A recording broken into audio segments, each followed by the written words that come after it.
As far as this match goes, I think Fulgore probably does quite well. Maybe Cinder players can tell me otherwise, but I think he's... I think Cinder or Fulgore does well in this match.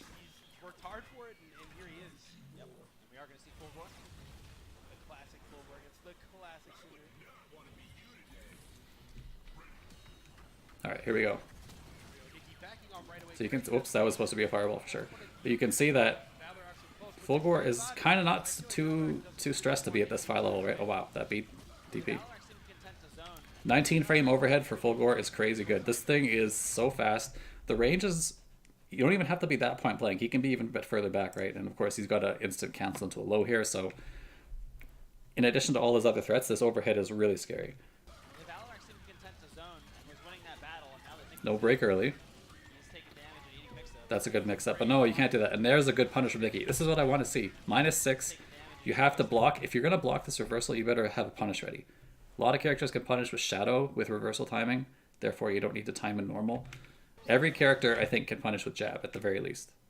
Like, very rarely you will have a range problem, but I think most characters will not have a range problem most of the time.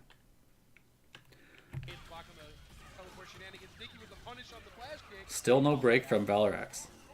Now, I find this interesting because Nikki is not what I would consider a high counter break character or player. He doesn't really represent that too much. He's okay to do short combos and extend it a bit. But I was talking about this with someone in a different Discord today about how I think KI players for a long time, and this is not a surprise, people who have watched me stream or heard me talk on forums and stuff know this about my opinion of the game, but I think KI players do not handle the breaker game and the combo game all that well, or they haven't in the past, but I think it is improving. And I used to harp on a player like, for example, Base for doing poor combos and spending meter poorly, and then he changed that a lot about his game, and now he's a much scarier player. And I think the more you watch, like, we should think about that as you watch these sets, like how much do people extend combos versus doing one chance now? I think it's so much more in favor of extending combos in Season 3, and the mind games that come with that are much more interesting. So I find it interesting here that Nikki both extended his combo, didn't do short combo into Vortex.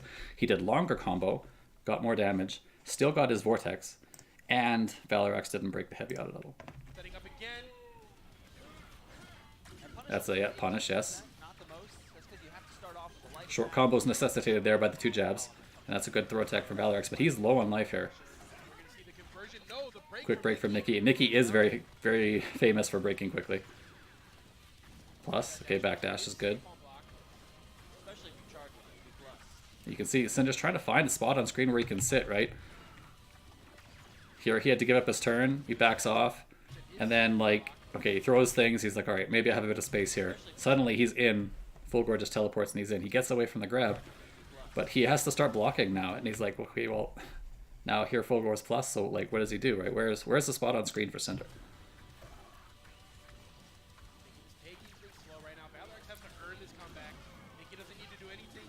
Oh, there's a good bait, and he's going to build all the pips. He should be at least 4 pips when this is over. Counter break, yeah. Extend the juggle just a bit longer. Here's 4 pips. I should maybe full screen this. Oh, that's punishable. I'm not surprised. So let's rewind this because I had maximized. This is super punishable. There's always a gap here. And a big one. And he has the full 4 meters. Maybe he decided he didn't want to spend it, but I would dodge this white life at all costs. So this is an easy reversal.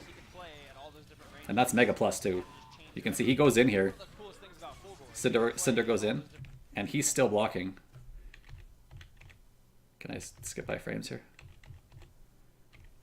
Yeah, he was still blocking all the way here, and he's already moved, so he's like, I don't know, plus 5 or 6. Punish. That's a big punish. Well, he could have punished. Maybe the instant cancel was trying to bait this punish, but I think you can see he already pressed jab, which means that he could have punished this. But okay. And early breaks, this is very bad news for Nikki. Okay, burns the arms. He needs 1 more hit here. That's big time plus. I like that a lot. 1 chance. Yes, and the delay is good. I like that he picks heavy auto or heavy roundhouse here. Heavy kick. Because this is a super delayed manual, and you can see timing locks out because he was expecting fast light auto double or say jab would have been in this range, right? If he does jab here, you have to break super quick. So this is a great choice from Valor Axe. And he spends Shadow. He doesn't cash out. I think I like this. He cashes out with Shadow when a normal thing would do because he gets the juggle here. What's he going to do with it? Level 3? Yes, and he burns something. So level 3, as I've said before, level 3 is okay. Level 2 is not okay to burn in between rounds. Oh man, Nikki's double on fire. There you go. Make sure he does only kick linkers, kick doubles. Oh no. Oh, he burned it at the very end. Nikki, no. Maybe he thought it was over. That sucks because this is a level 4. So this is a 8 seconds or is it 10 seconds? I think it's 8 seconds. 8 seconds of burnout. He's basically at 1 touch now to win. Cinder is. Okay, this is for sure. He's got 1 chance to survive this mix-up in the life here. And this is minus. This is like -4. This half-held Inferno is -4. It's if you just tap Inferno and don't hold it, it's -2, and if you hold it all the way, it's -7. And it doesn't matter if you are fired up or not. All Infernos have the same frame data. So if you basically if you block Inferno, it's an either guaranteed punish if he holds it all the way, or it's like at least -4, -5. So much potential damage. Oh, I like that. Okay, now for sure it's 1 mix-up. That was a great bait. And the DP is pretty... Oh, that's a great jab. This is how you contest this Trailblazer. This is really point blank, and there's no way Cinder can do anything here to avoid jab. Overhead. There is a break from Valor Axe. And Nikki is still in 1 chance here. He's got him 1 chance. And I love the counterbreaker. It didn't work, but I don't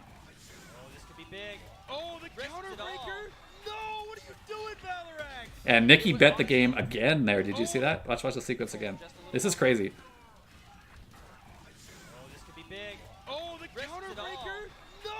And if he had stand blocked this, which is like super hard to do, but if he had stand blocked this, Nikki can't get out of this, and it's again 1 chance for Nikki's life. So he bet the round on this reset. But of course, if you're betting the round on the 19 frame overhead, and the guy is mad that he didn't get the game, I think it's especially good opportunity to try that. So yeah, Tupperware doesn't like this. Keats defends Valor Axe here a bit for the choice. I think the choice is fine because obviously Nikki's going to break. But I want to talk about one thing here is that you guys know how for all of KI's life, people have been complaining about how counter breaks don't work, that it's really hard to get the right timing. Here, Valor Axe did something that allows that to happen. Watch again. See how he hits the heavy auto double and then counter breaks? If Nikki had guessed, he would have already locked out. He would have either broken or locked out by this point. So he was expecting Nikki to reaction break the heavy auto double, I guess. But I don't think that's the read here, right? If Nikki is going to guess for his life, he's guessing, he's not reacting. Because, that doesn't make a whole lot of sense. So Valor Axe put himself in the worst possible spot to make this work, right? Either he gets broken and then the counterbreaker is too late, or the timing lockout happens and then the counterbreaker whiffs anyway. So it's kind of like you have to do opener or you have to do it faster. You have to do opener straight into to counterbreak, or you have to not give him this chance. Like he had, 20 frames here or something to break, right? The first hit of the heavy auto double hit. You weren't a fan of the counterbreaker decision either? I don't know, because how often do you think Nikki breaks here? Like, let's say he chose to do light auto double into Ender, or like light manual into Ender. Do you think Nikki never breaks? Like, he probably breaks, I think it's over 80% of the time, right? I think it's great. I think it's a good choice. I think it's Nikki correctly outplaying Valor Axe here, not so much the other way around. I don't think Valor Axe choked this. But I want to say, again, I don't think he choked it aside from the fact that the timing for his counterbreaker wouldn't have caught anything. But the important thing to realize here is that the mental damage this does to Valor Axe, I want you to watch over the next 2 games, right? So that was a great reset by Nikki. So Nikki is feeling great, right? Was it a good bet? It didn't work. I know, but What did he say here, I wonder? it was a good bet. break Wasn't a there good or bet. It lose. didn't work. Nikki's like, yeah, whatever. I guess Valor Axe was like, Valor Axe is like, what are you, an idiot? And Nikki's like, I guess maybe I'm an idiot. I don't know. It's not my fault. That's funny. I suppose, but he does break. It's whatever. He'd still have enough white life that the neck touch would be just as threatening. Yeah. And I think Son of Dolphin makes a good point too. Like counter breaking Nikki is a safer bet than most players. He is, he does have the tendency to break more often. So for Nikki to not break there, I think is great composure. Like I'm willing to chalk that one up to not so much Valor Axe's bad decision, but Nikki's good composure. But you can see like Nikki's like, yeah, whatever. Like he knows he stole this game, right? He made a good read. He stole the game. Valor Axe is ticked because he gave up a game he probably should have won. And I want you to think about what this does for the counter breaking and combo breaking game for the rest of the set. That's a bad bet. You can play the odds, and long term you'll come out on top. That was a good bet. I maintain that was a good bet. All right. Nikki had to break there or it was over.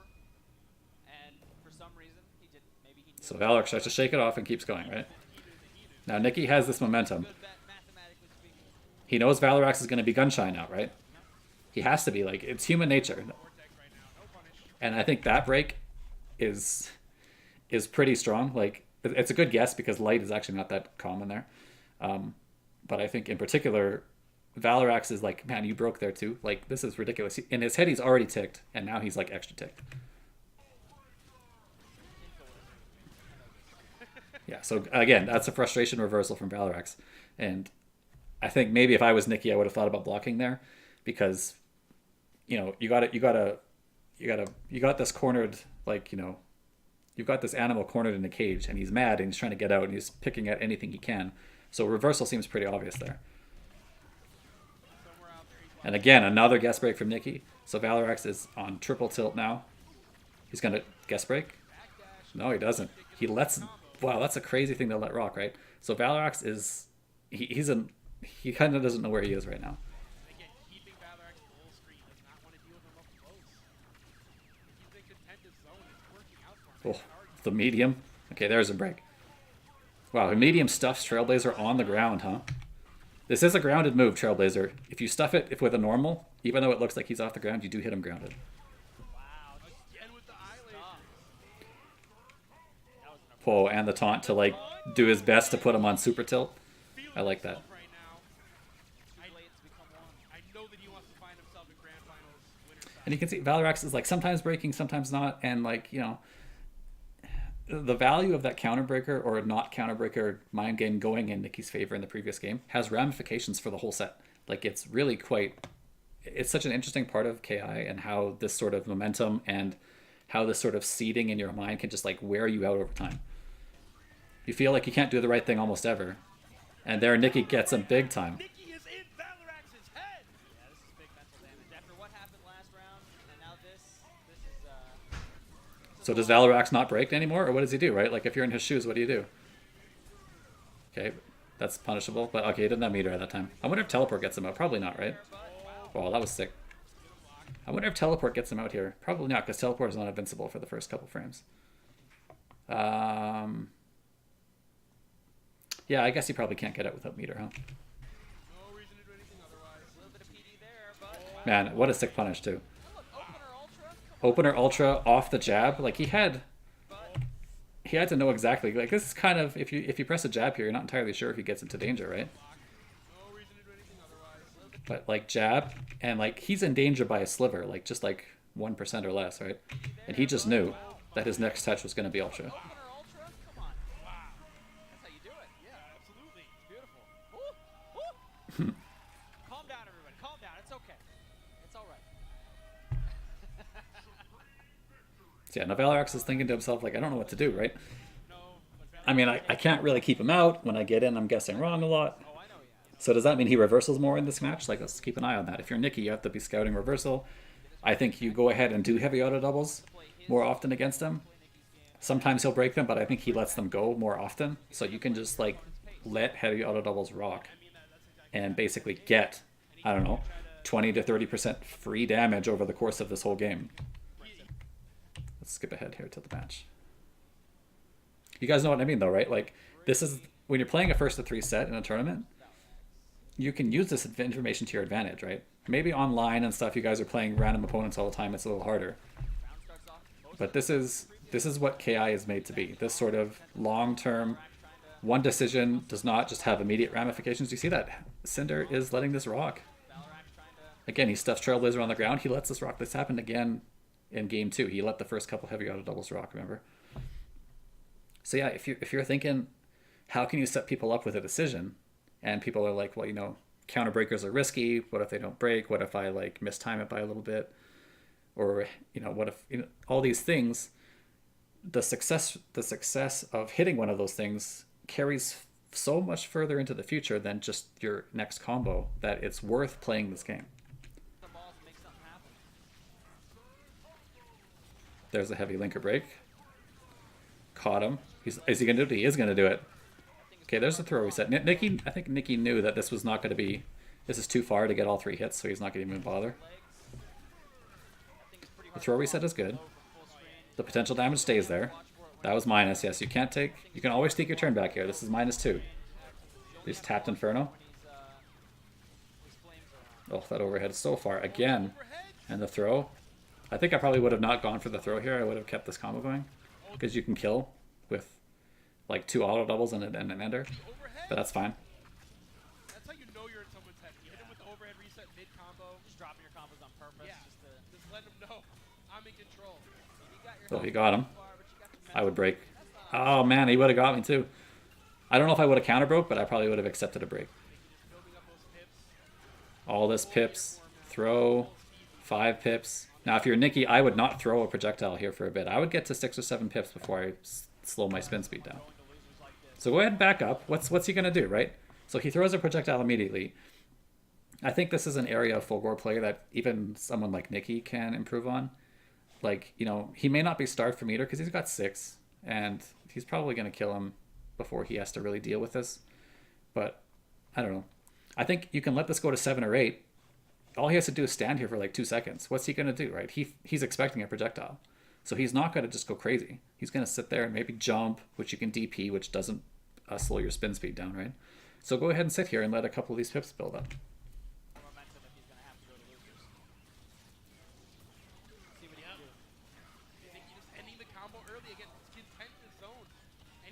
So now look, right? He did that sequence. He got some pretty good damage. I don't know, 15% or so.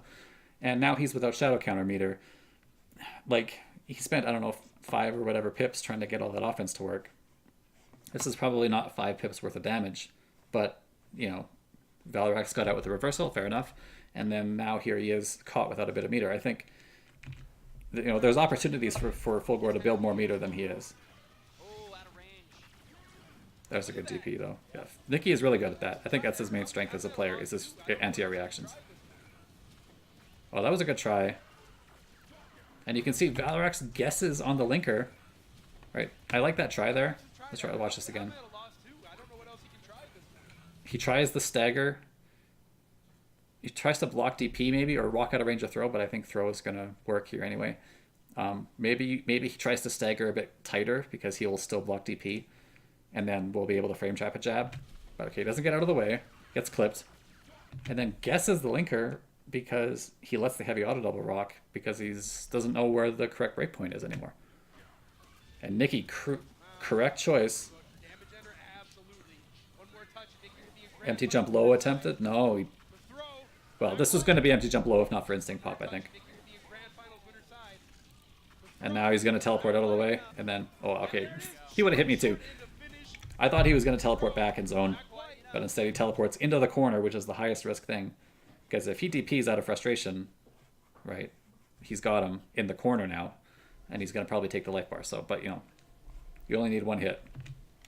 And there it is, short end of finish, Ultra.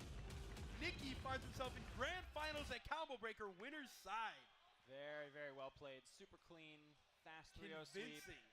Convincing. Nikki looks very satisfied. Valor Axe is definitely going to have to take a little time before his losers matches and figure something out. Because if he wants to win the tournament, looking at Fulgore after playing Arbiter, waiting for meter seems ideal sometimes. Yeah, I think because the threat of Fulgore zoning is high, you don't always have to pull the trigger on it, right? the threat exists even if you aren't doing it, and every second you don't zone is more meter. So, you know, you can sit there for a bit and like do nothing at full screen. Most characters aren't going to be able to do anything about that. Yeah, I agree that he could pick the odd option there, go, you know, teleporting into the corner, because if he's wrong, he loses the life bar kind of at worst, and then he's probably out and still wins the round. It's a good decision, but it's a decision that I probably would have also gotten hit by, because I wasn't going to be ready for that. All right, so Sonic Dolphin, who's in the chat, versus Z-Train. Let's skip ahead here. So Sonic Dolphin plays as Kim in this match.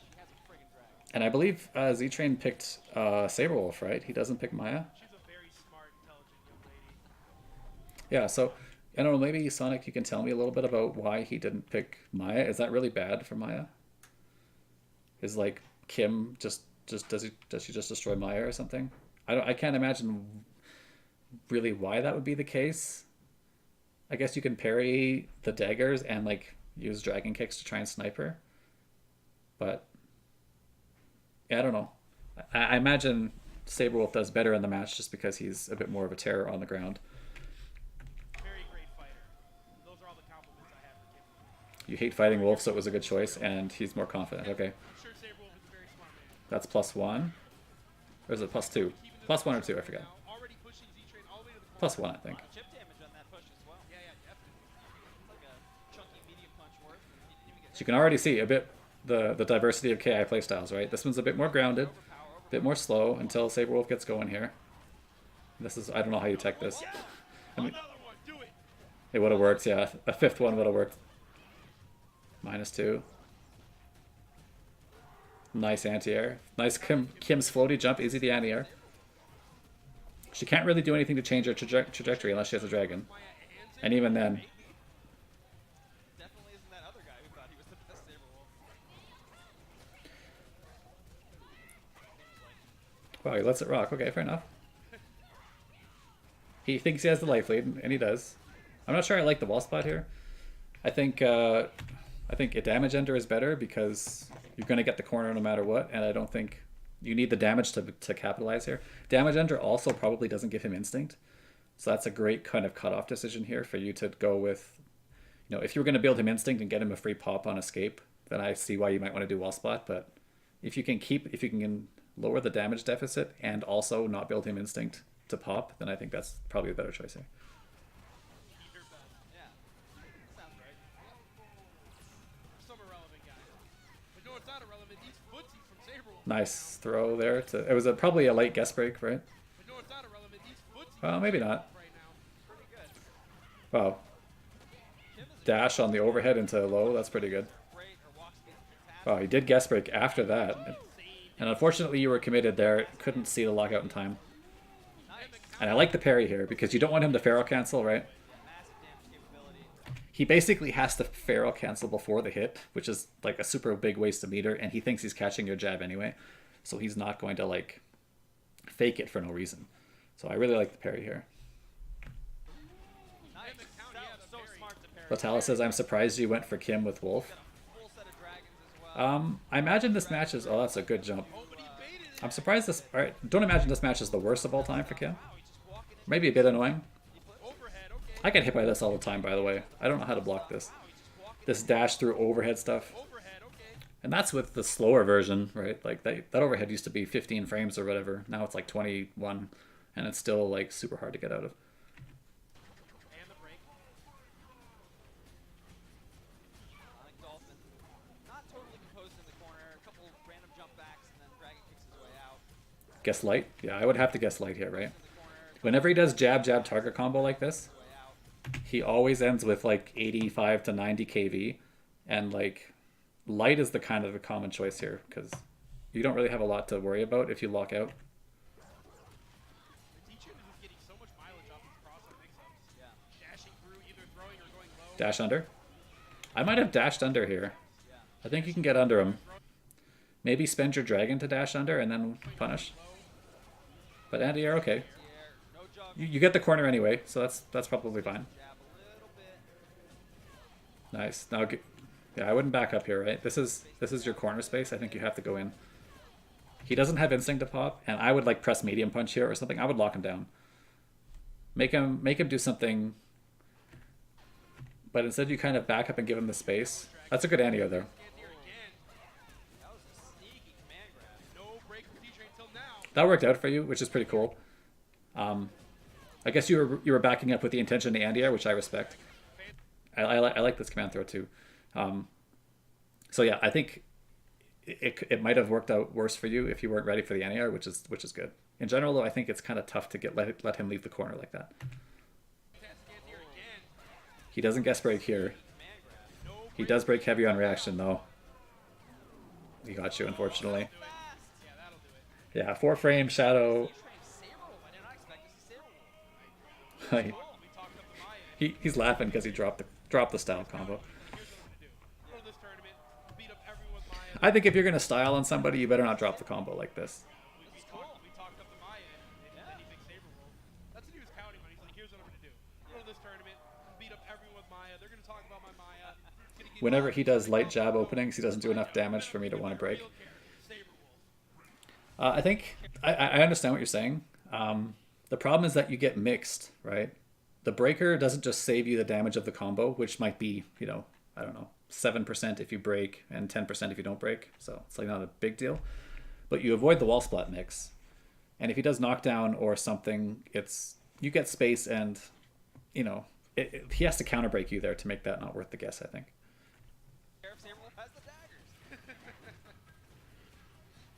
fingers are daggers. So like long term there, obviously breaking is good to avoid the damage. You also build a bit of instinct. I don't know where your instinct meter was at the time there. Just a clean saber wolf, Man, Wolf hurts, dude. 54. This is Glacius damage because this Shadow is faster than Shadow Cold Shoulder and does the same damage. So you guys always complain about Glacius having Shadow Cold Shoulder damage. This is worse because he can tack this on later in the combo and still not give you lockout windows. And it hurts, like it does exactly the same damage as Glacius' one. Just a clean saber wolf, And this damage ender hurts a lot, just like Glacius's. Bunch of damage. A lot of pressure. The anti-air, yeah. Crowd, Jade's watching like, yeah, that ain't my Saber Wolf. Light.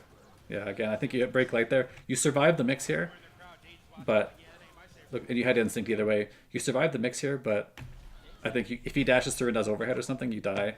So it's kind of worth the risk there, I think, to break. Plus, hugely plus. Yeah, he was still locked there. He couldn't move. Just watch Sable. He doesn't ever leave this pose, which means he never leaves block stun. Yeah, he was. There was no frame trap there, unfortunately. There's a good. I would get hit by that. Space back. A little time for the dragons to regenerate during instinct. That's the same move instinct does. Just give her some regenerating dragons. Nice. Seem like much, but they're a very powerful tool. Fake overhead into the dragon cancel into a grab. Oh, that's a link. I don't know why he did this though. If he's gonna link, he might as well link the combo Shadow. Link Shadow Ragged Edge, right? This does less damage. Did he link that? I feel like that was Yeah. Like sure, he gets damage. He gets 21 with like 4 breakpoints in there, or he could do Shadow whatever Ragged Edge and start at 16%, and then do 1 into Ender and get 26%. So yeah, I'm not sure about the choice there. Power, you can link He lands the throw to close it out though. that's his back fierce where he kind of like gives you a big claw hug. Oh, I would have wolf punished that. I think this is. Looks like he walked in and walked out. Z-Train did. I think Z-Train walked in and walked out in order to whiff punish something. Like he walked back here. You see him walk in and then walk back. I think if he baits this, I just press a button immediately. But he kind of got locked down and terrified and didn't press a button. But there is a button. so impressed with the footsies of D-Train right now. No break from Sonic. Good guess break. Strength is footsies, and when you pick a character who Wow, walk up throw after -3. walks speed, quite a bit simpler to play. Is he gonna break? Oh wow, can you kill him? Good pick here. Oh, that's a bummer. I don't think you could have killed him, right? You were only level 3. Oh, you were level 4. Yeah, level 4 Shadow kills him, unfortunately. I wonder what happened here. Just a controller malfunction? Dolphin just stopped his combo for some reason. One chance enter. Maybe nerves showing a bit. Did you still have level 4 here? Stopped his combo for some reason. Yeah, you had level 4. Yeah, I guess heavy linker. Maybe you were trying to kill him without Shadow. I don't know. Just dropped it because you were tense. That's fair enough, yeah. Going in. Little nuts. Oh, Great throw bait from Z-Train. yeah, that sucks, dude. That's gonna do it. Yeah, that's fair. Big time dead. Shadow, and she's Man, you were dead into next week. oh, we got more? Oh, Just for not funsies. even style. Just for funsies. All right, 0-2. Z-Train's up. That's a good play from Z-Train, though. I think, I don't know. This sort of, like, grounded control into, like, these choke point decisions that Wolf has. So he does this. This is a cool mix-up. And then I don't blame you at all for flinching with throw here, because this mix-up really looks like he's trying to, like, maybe it was a slip-up, right? Like, it was obviously a calculated mix-up, but I think it looks kind of like he made a mistake, and now, okay, let's just throw tech and let's get back to neutral, and we'll forget it ever happened, right? So I like the neutral jump here a lot from him. This shows good understanding of what his opponent wants to do and what the mix-up situation shows, right? Like, it looks like it creates a scramble, so let me do the thing that beats scramble replies, right? Maybe this wasn't intentional. I don't know. I don't know. It looks like it probably was, but there's a chance it wasn't. And this, like I say, this looks like it creates a scramble. So if you're creating the situation as the offense, you have to think, what does my opponent do in the scramble? And I think throw tech here out of panic is the obvious choice. Little nuts. Great throw bait from Z-Train. Into the counter. And I really like the counter breaker as well. He had life to spare. These low damage, like Wolf, you know, even up to like half or a quarter of this life left, those are the scariest times to get hit by any player, because you know they can just throw away very little life at the risk of doing 50% to you, right? I don't know. He is going to character select, so at least he's going to give himself a little more time to think about it. Arbiter is a really cool Getting counter broken doesn't really phase me, which I think is a good thing. pretty hard. You have to be able to like live with sometimes just being wrong on that and whatever. Use those guard shots correctly. Keep them out for a long You can, it's really hard to not get too high or too low on being broken or counter broken. But if you can do that, then that's really great strength as a player, I think. thing what Sonic Dolphin's probably thinking right now is why not? I just got my butt hit. So he does switch to Arbiter, and unfortunately we have this dumb stage, which is really hard for me to see. So I wish you guys changed the stage on this one. Well, first of all, I wish IG didn't make the mistake of making the stage so red. Oh, this is so hard to watch. Oh. That's okay. Saber Wolf will take that. So like you heard Keats in the background, maybe. I don't know if you can hear the commentary, it's a little low. Keats says you have to jump here. You actually don't, right? You can backdash. Backdash is invincible and will dodge this grenade thing. And it stays invincible and is a different duration than jump. So you can avoid command grab and grenade at these weird times and like force the Arbiter player to be a bit weird about that. So like I'm not convinced at all you need to jump when you have a grenade on you. Helena stage 2.0. Yeah, this stage sucks. This stage used to be cool in Season 2 when it wasn't so red, and then they remade it red again in Season 3. What a dumb decision. Oh, I don't know. Okay, that was a good block. And a throw to the corner I like. Plus, there is a nice jump. Is this medium or medium fierce? That's medium, right? I wonder if you can react. I guess you can't really react because you can do medium fierce too. Yeah, never mind. I was thinking about ways to try and break that. Now, I asked Sonic about this after the stream. He said he always does two gunshots at the end of his combos because it gives hard knockdown. I didn't know that actually. One bullet does not give hard knockdown, but 2 and 3 do. So he spends the minimum number of bullets needed to get hard knockdown, which I think is kind of neat. I doubt any player is confident enough to try and backdash dodge the grenade. Well, you might as well try, right? Because if you get hit by the grenade, you don't get command grabbed, right? So like, you're trying to avoid the command grab because that's the thing that does the most damage. So you might as well pick the option that like prevents that from happening and gives you a chance at a punish without as much risk, you know what I mean? So I don't think, if players aren't as confident in that, and the other thing is that people don't play against like high-level Arbiter that much, so they're maybe not used to it. But I think, if people were to try and practice this matchup, that's something that you can do to avoid these sort of checkmate situations. There's Whoa, there's a good backdash. That was crazy. This must have been unintentional. I don't think he backdashes here intending to... Did he really backdash there to beat that? That's sick if he did. I think it must have been an input mistake.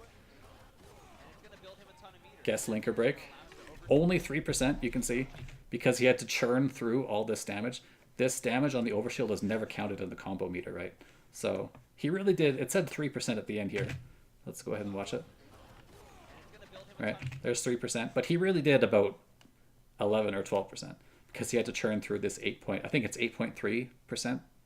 Every time he fills overshield, he gains 8% life, which is, when you think about that, scary considering how many overshields he gets. He gets at least 3 during instinct, probably pops 3 or 4 shadows per game. So that's like 7, and then he gets another instinct later and gets like 2 more. So you're looking at a character who's sitting at like 9 times 8% more life, 70% more life, right? Like, that's crazy. Oh, no, he even... I was about to say he didn't get to punish the shadow counter. I like the shadow counter attempt because obviously pressing medium punch target combo here is a great choice against a stun locked opponent like that. I like the jump back a lot because it, you know, he doesn't have to give up control because he can still punish with gunshot, right? You can see he punishes with gunshot on the way down.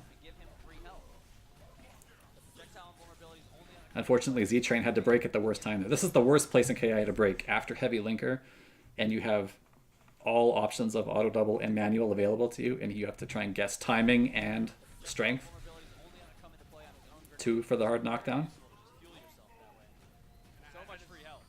What are you going to do with this stun? Okay, he's going to get killed here. Dash through. Good block. I don't know how he blocked that. Oh, drop, combo drop, unfortunately. And this is where Arbiter really struggles, right? Arbiter's defense fairly weak. He's got a pretty big hitbox, which means that you have to anti-air super early if someone tries to jump a throw or something. You know, some characters have brutal, like, you know, Mira, and these characters can sort of tap dance on his head, right?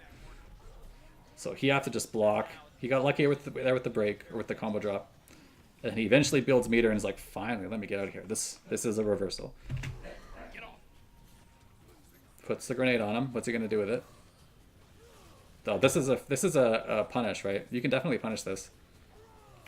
You punish with stand medium punch into projectile invincible or something like that. Or if you don't know the timing on this exploding, you just do immediate projectile invincible.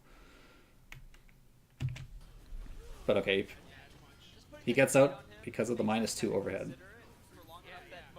Overhead. Oh, I would have maybe anti-ed. Oh, there's a good break. Oh, man, that normal's crazy. How did this hit him? This jump normal. Can we see this in slow motion? Look at this thing. What's that jump medium punch, right? That's crazy. That must be like out to here. That's nuts.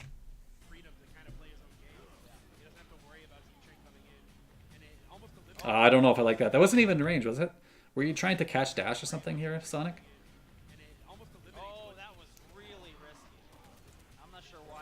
Oh, I don't like the punish though. He sees this coming, right? He clearly sees this coming because he jumps. So why land and punish with jab? You get fierce into shadow here, right? Oh, hey, Bomber, how's it going? Oh, 1, 2, 3, no? Okay, so... Yeah, so Keith says it's a good risk to break there because you don't have much to lose. I agree. Sonic has the most to lose for sure, which means that, you know, it sways Saberwolf more into the breaking range because it's like, well, he's clearly not going to counter break me. He has so much to lose, so I'll just break. And then Sonic's like, well, that if you're for sure going to break, then I have the risk of counter breaker is not that low because the chance of you breaking is so high.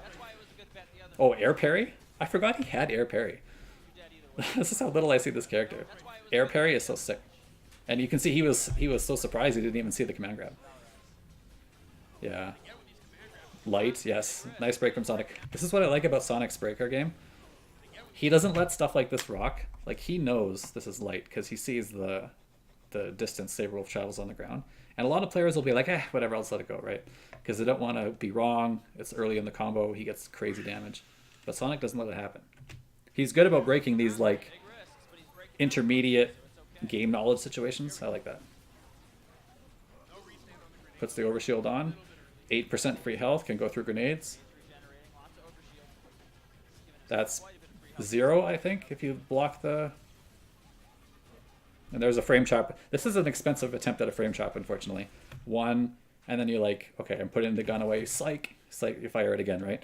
Cost him 2 more bullets, and he's already dangerously low. But 10% from that far away is pretty good. This is pretty important to keep his threat. Oh, you almost got that. I wonder if you could have... I guess if you cancel into lunge, it works, right? Threat. Yeah. Kind of tough to do on the moment. Ooh, okay. Medium is broken. Both players. It says only 2%, but that's because he churned through the overshield. Wow, that's the fierce rock. It's locked out on lights. Oh. Toss a grenade. 1, 2, 3. No, he saves one. Nice. This is going to work. Time correctly, it was. It's a restand. And this is a big time guess, right? This could be any strength. It's really hard to tell in the corner. In fact, this can be light, medium, or heavy rush. I'm not sure you can easily tell. Maybe Sonic, you can tell me if there's a way to tell what the strength is. As far as I can tell, if you're in the corner, you have no chance. And yeah, it was medium apparently. It's a restand into the Ultra. Very cool. Sonic Dolphin back on the board. Now is Z-Train going to try and make this work with Wolf? Sonic says, yes, I could have canceled into lunge to make that grenade recapture, but you were prepared to. Again, makes sense. I think Arbiter is kind of cool that way. He gets this sort of like constant opportunity to freestyle in his combos because you have to sort of judge where the timer is on the grenade. I think that's really neat. And I'm wrong. I was so wrong. This man is sticking to Saberwolf. Oh. No, I like the throw punish there. That's good. No meter to do projectile invincible. So throw is great. It goes through the grenade. Oh, the throw made him invulnerable to the grenade blast just at the right time. Nice hit confirm. You are invulnerable to pretty much One chance. 18%, right? Pretty good damage. Flip out, no mix up. Guess shadow counter? Yes, I was about to say. Eventually, because Arbiter has he has 2 ways out of this, right? This stupid normal being +2, and now he can like jab and then tick into it again, or just do it again, maybe try and catch backdash. And if you have no meter, you're just stuck here. You have to pick a spot to press jab or your fastest button, hope that he tries to do something silly, or just wait until you get meter, and then either reversal or shadow counter. You have to pick one. And I think as soon as he built the meter, I was watching this meter when I said that, immediate shadow counter, and I think that's a great choice here. Shadow counter. Short combo. Okay. Oh, he tried to do some juggle. Oh, he got recaptured. I think that's breakable there, but Sonic lets it go. Z-Train in control now. You do not want to be on And these anti-airs are so hard. This is a skill I think a lot of KI players lack because it's just so hard. But if you can do it, it is so good. This sort of neutral jump, because neutral jump is so good to bait throws in this game. And Arbiter has such a hard time with his slow fierces that have to anti-air with no DP, right? But man, if you're like Jago, or if you're Saberwolf, or some character that has like Cinder who can just down up, right? If you can anti-air this, you're a fantastic player. You gain so much on your opponent. control now. You do not want to be in the corner with no meter. The grenade isn't an opener if I hit myself with it. Really? I thought they fixed that. Because I remember that being different. I'm invisible. Where am I? Ah, I got him. So here, this is the gimmick. I don't think this is real though. He puts the grenade on you and then holds this, and he's trying to neutral jump, and he doesn't want to get recaptured by the grenade. But I think you just keep jumping. So there's a couple things you can do. If you jump, the worst that happens is you get recaptured, and he's whiffing or command grab, so you don't get punished. So it's not that big of a deal, but I think you could also land and backdash here, right? Land and backdash, the grenade whiffs. He will then punish the recovery on this for free. I got him. Nice block, that's plus. And again, Good oh, that's a crazy combo. I like this. Again, this is a similar situation as to what we had described before. This is a big +2 overhead. So, Wolf doesn't... Oh, he does have meter. Sorry, that's why he shadow countered. But if you're, sometimes you have to respect just getting meatied. So this is a great choice, especially with the grenade on him. That's a great combo. And this is heavy, I think, right? Probably the best. I think that's a pretty easy break if you're ready for it, but there's just no way that Z-Train was thinking he's going to do that crazy combo. Backing off. Sonic Dolphin's Oh, awfully conservative. what a hit confirm. Too. He doesn't ever want to be caught without. Guess on the lights, tick into command throw is good. Spends 2. Both worked out. Yeah. Let's see, how does he get out of this one this time? See, something like that too, right? This is sort of similar to the jump 3 times backdash thing. It's the same idea. He has to release it around this time at the latest. So you're basically saying, if you release it, I got you. Oh my god! Projectile and throw invincible, so there's just no reason not to try something like that, I think. What an answer. I He's don't the care. smartest man alive. Yeah, I don't care about Run, slice. Yeah. projectile and vulnerable, bud. Okay, not the end of the world that he missed that. I'm not sure that that's a particularly amazing breakpoint. I guess against Sonic, we were talking about why he likes to do that. Well, it was Tries to waste the instinct here. Now we're going to final life bars for both characters. Popping that overshield just to have that little bit of extra health. This overshield is so good, dude. I think you build instinct while the overshield goes away, so you basically get, man, you get so much more extra life because of it. Wait, did he get instinct for that? 6 overshield per game, man. That's a lot of extra. Hover my mouse on this here. Yeah, he did. So he basically got this much free instinct for the cost of 1 meter, right?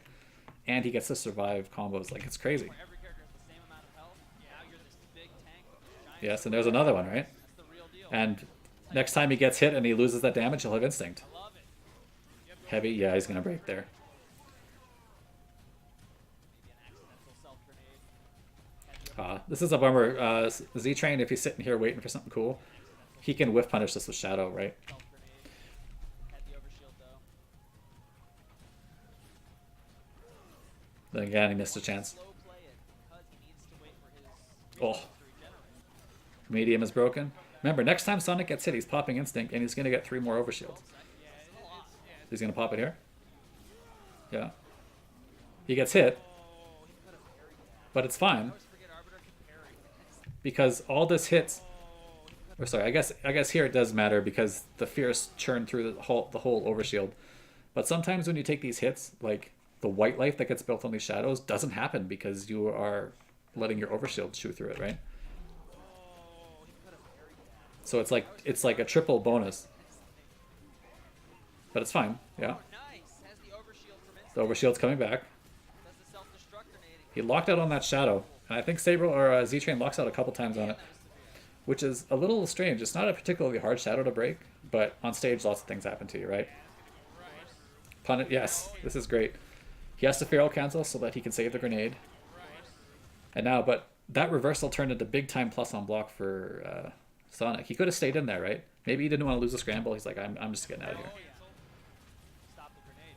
2 or 3 more bullets left. No grenades. Well, what an anti-air. Damage. Looks like he was just going to do that anyway to get in. Bullets hurt when they hit. That Fierce. Nice block and throw. Doesn't have to block the grenade. Good block on the side switch from Sonic Dolphin. Man, I'm actually a little surprised here. No shadow counter from Sonic. He's particularly good at this sort of thing, but, you know, the pressure of being down 1-2 on winner's side on top 8 of a big tournament will make you miss stuff like that. Is he going to guess light here? Yeah, this is He guessed medium. Or maybe reaction medium? I think that's probably a guess. Medium linker. Nice. No meter for a shadow counter. He has to hold it. Wow. What a sneaky Both me. man throw in. It's not enough. Not enough bullets. Can you chip him? I don't think so. Box it. Oh, that grenade. This is a bad spot. That's scary. Yeah. Oh my god. That was chip damage. That was enough. I want to watch this again. That's pretty cool. This is a really good surviving. For a shadow counter, he has to hold That was really crazy good. What a sneaky command throw in. It's not enough. Not enough bullets. Now he's going to put the grenade on him. Shield his face Box pressure. Man, doing this -2 and then jumping is really crazy to me. You're -2. If he presses jab, you lose. But he throws, so you get away. Box it. Now he puts the grenade on him and is... I don't know, the grenade probably doesn't chip him. But if he blocks grenade, you do rush into something. So, Grenade. That's scary. yeah. Oh my god. That was chip damage. That was a pretty cool scramble. Barely enough. Okay. I thought for sure Z-Train was gonna dash up throw. You should have self-grenaded after the overhead. That would have been a good choice, yeah. Maybe just not enough time on the grenade there. I felt every moment of that. That was intense. And we're All going back smiles to for both. Yeah, Arbiter is such a cool character, end of Season 3. He was pretty silly early Season 3. I don't think he was nearly as interesting. Unfortunately, I don't know how strong he is in this version. He's probably on the bottom half. But I think he is interesting enough to watch play. And I think he probably has untapped potential. It's just kind of hard to tap it, right? You have to play really well. He is. He's going with Maya. I want to see him retake. Sonic says now he picks Maya and dooms himself because this matchup sucks. I can see that. Characters that are projectile based struggle against Arbiter, right? Sonic Dolphin is gonna have to go in fresh. So I've heard you say things like, he beats Idol, who I think people are kind of starting to come around on a character being really strong. He beats, like, I think Gargos is a good character he beats. Beating characters like Maya and Arya are really good, like both good projectile users. So he has a good place as a good counter projectile character. It's completely fine. You think he was cool outside of the jump gun? The thing is that jump gun was so good that there was no reason to not do it. Man, grab it. No TG. Bullets for the extra damage. Oh, and the throw bait. I think he's mostly the same character outside of jump gun, right? That shows some. And I guess overhead was safer before, which is a big deal. But Whip that fierce. oh. What a Building. And I like that you don't cancel all these buttons, right? This is free meter. Let's watch the meter build. So let's watch this again. Range to beat from. Remember, every time he builds meter, he's building health for himself effectively because he gets to pop over shield. So here he is now. I'll hover my mouse on this meter. Let's take a look at what happens to him. 1, 2, 3. Look at this meter. He just hit him with 2 blocked fierces and a landed fierce. 1, 2, 3, and he finally cancels. So he built himself 3/4 of a bar for free because I don't know what you're going to do about this here. And then he finally cancels to catch a flinch, right? And he finally catches the flinch. Nice anti-air, and with the projectile shield, he goes through the grenade. 1, 2, 3, 4, 5. Yeah, that's not going to work though, unfortunately. I respect that. That was awesome. This combo choice not super great. If you're going to jump here, you always have time to land and hit a fierce. Like, this is a crazy recovery. So she can land and do forward fierce or whatever that 4-hit fierce is and get like shadow punish. Doing this jumping thing is basically like, in a lot of fighting games, doing jump punishes are better, but in KI they're not as good because you get to break immediately. I respect that. That was awesome. So he gets, what is it, 10% plus churning through the overshield. He could probably get 20 to 25% here with a better punish for the same risk, right? And another, yeah, that was great. Now we can overshield Oh. again and ignore daggers if he wants. Yeah, I was just gonna say we need to get the dagger pressure going ASAP. Don't let him overshield. And there's another chance for this to be a really great, Pressure going ASAP. right? If she was ready for this throw, like in a Street Fighter, what you do when you press throw is you usually press throw and then input your DP motion, right? This should be like automatic if you press throw and then DP. You should think about it as a continuation of the throw input, because then if you see someone jump, you just have to press the button. So here he's not able to do that and he has to block this instead. KI is faster paced than most Street Fighters, so it's harder to do in this game. But if you are able to do it, man, it's such an advantage to you, right? He would get out of the situation, and instead he's blocked, and now he's blocked this. He's still plus here, and he catches him trying to get out because he's kind of like, how did this turn around on me? I had him in the corner, and now here I am trying to block stuff. Oh, no cancel from Sonic though. Got it up again. You see that blue He's bar dead. above his health. I don't know what you can do here. He's gonna gunshot you, or yeah. Take damage from the projectiles, but he will not go into hit stop because he can just pretend that he didn't have his walk right through. Yeah. Forward fierce. Oh, that one cut took the whole overshield away immediately. That's not projectile invincible. No, that's not going to work. But it does stagger both players, and they both return to 0 here. So this is truly 0, point blank 0. And I think Arbiter is not super great at point blank 0. So he pops instinct because I think that's kind of like being minus there. Good on the crouching fierce, a rare whiff of Maya. Overhead? Yes. Yeah, I thought it would have been overhead. Don't get it twisted. Man, this is a lot of bullets to churn through. Sonic Dolphin's space control Oh, character is real good, man. 2 grenades, Not forget he was down. more meter. Next time he gets hit, he's popping overshield again. Ooh, I can't believe That was a good conversion. Nice. He's going to back up and pop overshield, right? More tumble kicks, trying to stay in range. Good guess break. Don't want to be There it able to is, use yeah. that sword. Again with the overshoot. How much damage did he break? How much damage did he give up here? So here's where he popped overshield. So at the A in Arbiter. Ooh, I can't believe that reached. That's nice. So how much damage is this? A combo? More tumble Could have been broken there, wasn't. Broken there, so he got, I don't know, 25% before he had to deal with more overshield.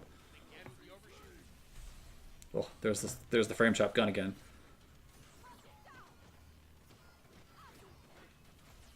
What a punish. Yes, and I like the counter breaker here a lot. This is one of those situations where you're okay letting it rock. If you get whiffed, it's not a big deal.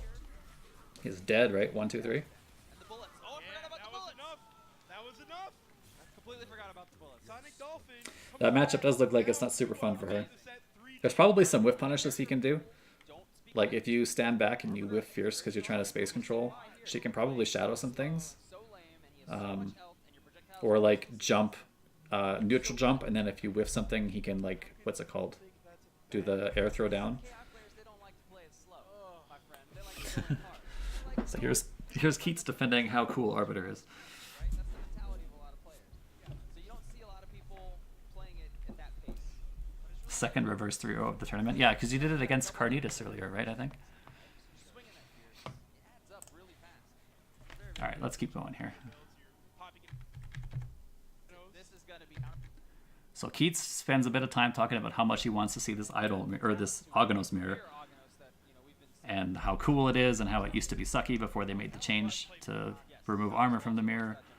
And we eventually do get to see it, but Latalis tries Riptor first. And I think most would agree it's a good choice. Riptor, kind of known to be a pain for Ognos. Lots of armor breaking moves. Good hit and run.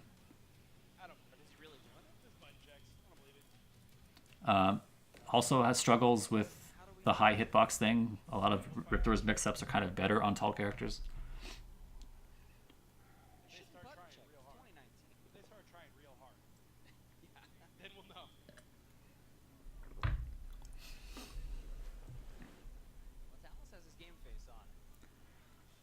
But yeah, I think this is a good choice. I don't know how practiced his Riptor was. Probably because he wasn't expecting to run into another Ognos in the tournament. There's the big armor breaker. Immediate knockdown to try and take the swallow away. That's a punish. This is -9. The overhead flame. It's a good punish, actually. He probably got to see a bit of the hit stop. That wall's still there. If anyone knows how to fight against Ognos, it's Latalis. This is his character. Oh. And this is how you can bait. A lot of characters can't strip armor by doing this mix-up, but Riptor can.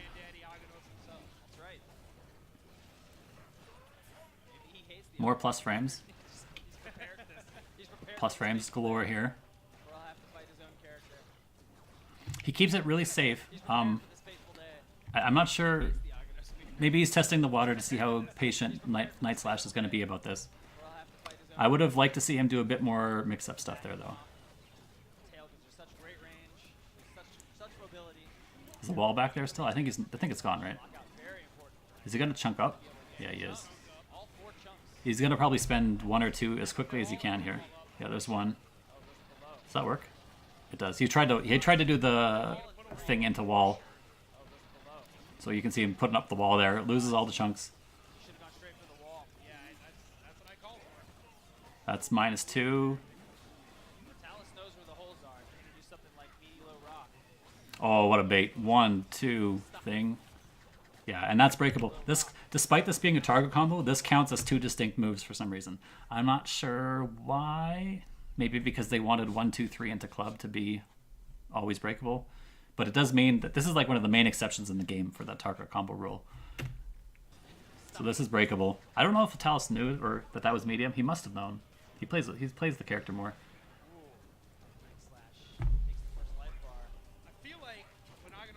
Nice tech though.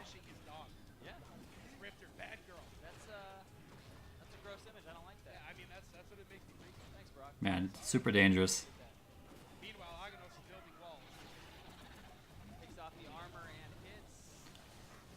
And again, I think you probably risk it here, right? You probably do a bit more combo. You don't want to have to survive another mix-up here. Right, now you're in trouble. That wall's still there. Oh, wow, what a bait. But if he had blocked that, Riptor could have lost like 50%, right? All because he did that short combo. I think the correct choice was a longer combo there. I think every time he does the running thing, he can punish with Shadow Rock, Shadow Roll. Overhead is good. I want to see more of this sort of thing. He's representing really solid Riptor here, right? You have to like eventually capitalize on your solid reputation. He's going to punch him. So I think he was trying to punish here. He did quick stand this, right? He quick stand this and tried to punish, I think, there. Because he does it later in the set where he is able to punish that for some.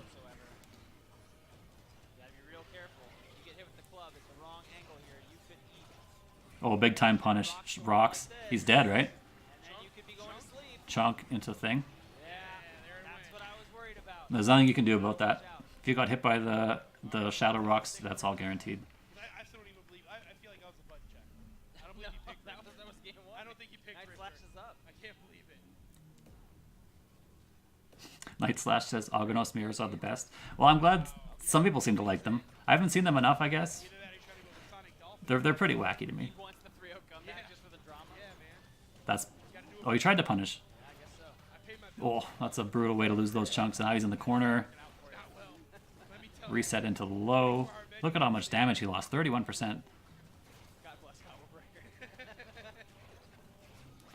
Breaker. I would block and shadow counter. Oh, I don't like the choice here. Block and shadow counter way better. Right, you see this is overhead here. You can easily just block and shadow counter the third hit. You take this punch. Yeah, you gotta do it. And there is again, I think, the punish attempt. Yeah, you gotta do it. You're getting mauled in the corner. Riptor's very oppressive. Got the Predator stance mix-ups. You gotta do something. This Nice is tech the there. nightmare situation of the Argonos player, right? It's a Yeah. character with tons of multi-hit moves, pushing them in the corner, No chunk. really active jump attacks, no chunks. Nice anti-air flick. Finally trying to contest that jump. It's hard to do, but I think you have to try. If you get hit on the ground sometimes, oh, that was a good punish. And there's the punish. So this does work, I guess. This must be fairly situational. Bad girl. Wow. I'm not sure every character can do that. Right back in. Alex doesn't care. That run hard kick is getting a lot of mileage for the Talus. It's getting a lot of damage out of it. There, I want to see this more. This sort of thing, not just from Natalis' Riptor, but every Riptor. Who's blocking this, really? Nobody is going to block this. And you can even do this like in mid-screen where you do the neutral jump and fake the, whatever it's called, the air heavy punch, and then just tail flip against any character, not just Argonos, right? It's so hard to get out of. Like, people are like, well, what if they block it? Well, whatever. They're not blocking it. Nobody blocks that. Especially if you do it only once or twice per game, and every other time you're doing the stupid... He's dead now. Every other time you're doing jump fierce, or like land low, or like whatever. You know what I mean? I mean, that looked really, really hard. I think Riptor players have this like... He basically had no chunks. It's kind of weird, right? Riptor players have this notion that playing shenanigansy is bad, even though Riptor is like one of the best shenanigan characters in the game. And they have like talked themselves out of their character's main strength because they want to like try and mold this character to be some hype, like, you know what I mean? Like, it's a very weird mindset to me. Go ahead and play your solid ground game. Don't do mix-ups and win with whiffs. But then every so often go nuts and like make the character fearsome. Chunk him and then maul him. Look, everybody's saying tail flip is good. I swear tail flip is unblockable even though it's slower. Like, for sure, the move is stupid good. Especially the one, like, if you cancel a grounded normal into it and she does the slightly slower version, you know, you can time it and you can space it so that you hit right on top of the head. So even if you see it, you don't know where to block. But the one where you neutral jump and like sometimes just immediately splash over to the other side, because she has so much scary threat from neutral jump in the front, people aren't even going to think about blocking tail flip. You have to represent that so much. And then, you know, if they occasionally block a tail flip, that just means stuff like neutral jump flame and neutral jump empty low are like made so much better. Like, if you take that part of the game out, you miss this character's main strength. Conceptually, it's not complicated. And I think it's a self-inflicted wound. He's going to try and punish again. That one went further, hey? Conceptually, it's not complicated. He didn't quick stand this one, but this one seems to have gone further. More complicated. Maybe it's not the case. It seems weird though. That seems like a weird move to me. When you don't push the guy through the wall, it like does weird things. Big time punish. Run up throw is okay. And quarter pressure begins.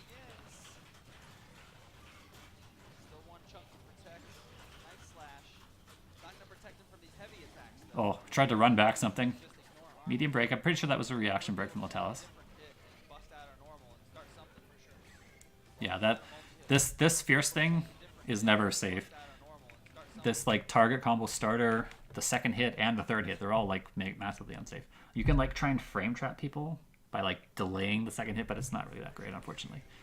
I think those moves are only good for like planned meaty setups or punishes. He's gonna roll here. Oh my goodness. Chunks? I think I agree with the chunk. He could have killed him here, right? How many chunks did he have? He had one. Is it worth killing him or getting chunks? Let's see what happens here. In the clutch of a tournament, I don't think it's a bad idea to go for the stability here of the rocks. But he spends one and he dies. So like maybe it was the wrong choice. I'm trying not to look at the result and then change what my analysis is. I think I maybe would have also done Chunk Ender in the clutch, but if you're analyzing this match later, I think maybe you just kill him, right? Because the difference between 1 and 2 chunks for Riptor, probably not that big of a deal. And you can see, right, what does he do here? He spends one immediately, so it doesn't even, like, he basically sacrificed the kill for 1 chunk. And then what happens? He tries to do a meaty and dies. So if he throws, does it really matter if he had 1 chunk or 2? Probably not, right? And instead, he loses the round, I think, right? He's about to. No instinct, he has to survive crazy things. Oh, you got away with it. All right, nice. Definitely a weakness in his game. However, shadow countering that jump fierce is very touchy. Night Slash says, I prefer chunks. I don't blame you, but what do you think about what I said there? Where, like, the difference between 1 chunk and 2 chunks in those situations is you can apply the same mix-ups or not, you know what I mean? So, like, you didn't kill him and you saved a chunk versus killing him and starting the next round with 1 chunk. I feel like you're in... Chunk-wise, you can probably survive the same amount of stuff. I don't know if you agree or not, but I think you can probably survive about the same amount of stuff, and then you've also killed him. She's got to be just the right height where she can land and block. I can understand why anyone would not want to try it.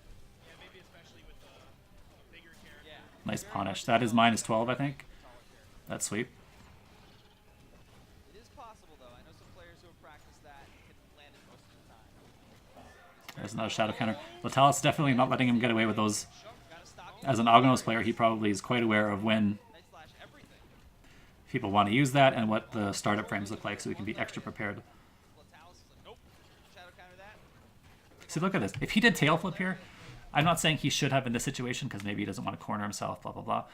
But, like, think about it. This run up, do you think he ever blocks cross up here? What character or what player is ever blocking this cross up?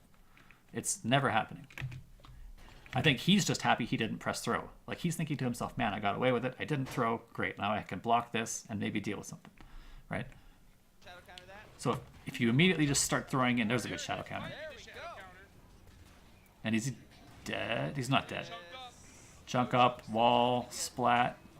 Okay. He's going to pop instinct immediately. I would not pressure, right? Good.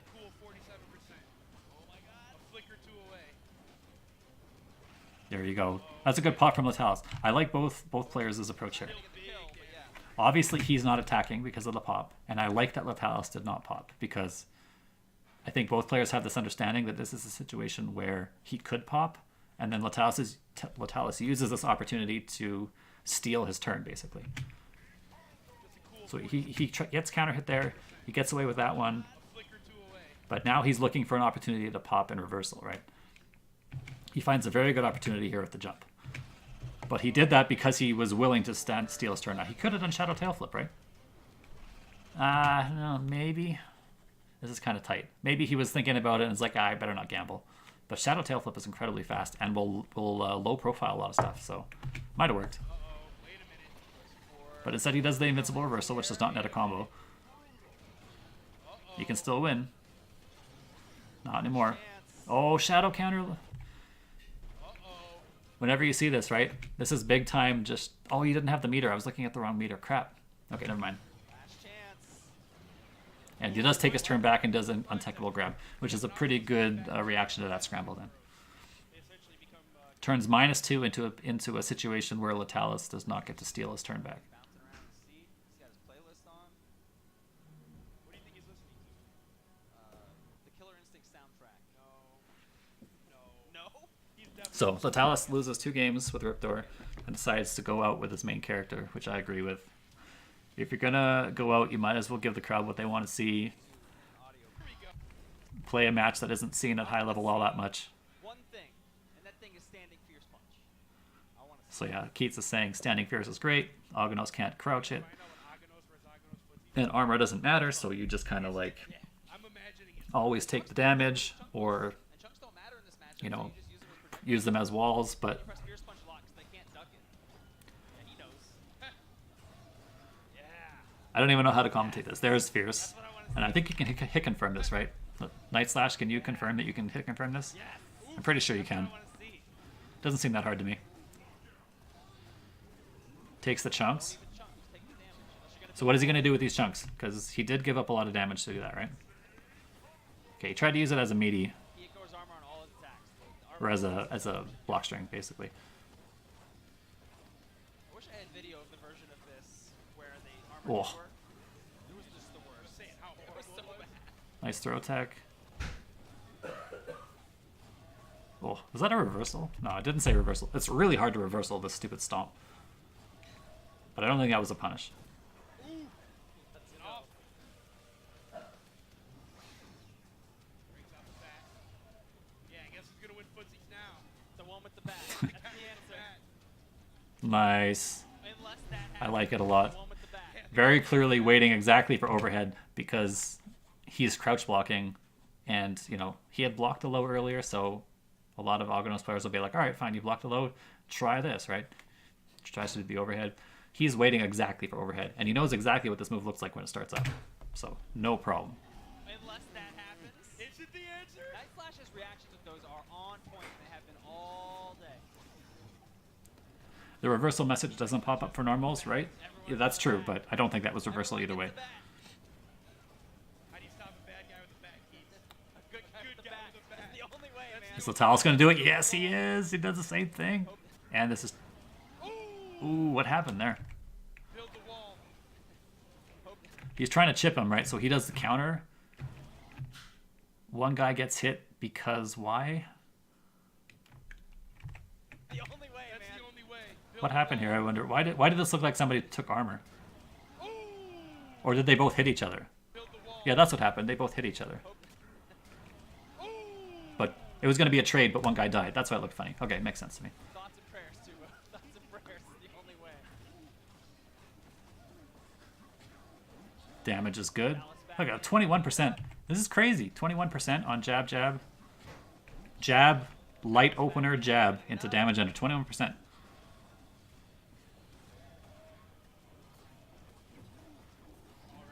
Another one. 15% this time because of the jumper. Jump in. Oh, that's gonna catch. Yeah, it's gonna capture. Timing's really easy against Aghanos, too. 'Cause he's huge. A big man. Big ol' rock. Ejecting those chunks as projectiles. Keep Aghanos out of the air. Does a lot of damage. No shadow counter. Didn't have meter. Oh my goodness. He's going to get him. Oh. You do shadow projectile here, right? My goodness. You do shadow roll probably. And then you hold it so that your projectile invincible, and then you let it rock. Or maybe you do shadow... I don't know what you do here. You can shadow punch him, but I don't think he wanted to do that. He could have Shadow ruined that. Yeah, but He's going to take the bat. Take the bat. okay, I He can't take the bat right now. I hate you so much. He's going to get... If he takes the bat, he's going to get smoked. You're my least favorite person. But he wants to take the bat. You can feel it. Take it. Yes. Oh, he took it. He took the Overhead. Dude, don't do it again. Oh, wow. That could have been punished. He's dead. No. Aghanos just don't He's have trying to get out of the way, but there's nothing he can do. Dude, This is really smart. he took it. He puts him in blocks down here so he can take the bat, which I think is really funny. And then I was scared he was going to get shadow ruined if he tried to do overhead. So instead, He took the oh, he did do overhead and got away with it. But he shouldn't do it again. But that was the one I thought he was going to get demolished for.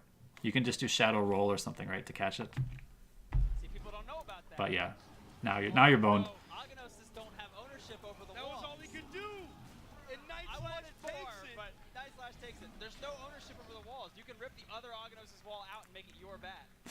Latalis trying to give him the Aghanos perler. But who built the wall? Stop. Who's gonna I pay hate for you it? so much. Who's gonna pay for it, You're the Adam? worst human being. I can tell you who paid for it. Latalis with that loss right now. Night Slash finds himself Kimbo's gonna pay for it. further I was in it. That was fun. further in the tournament. Oh man, that was fun.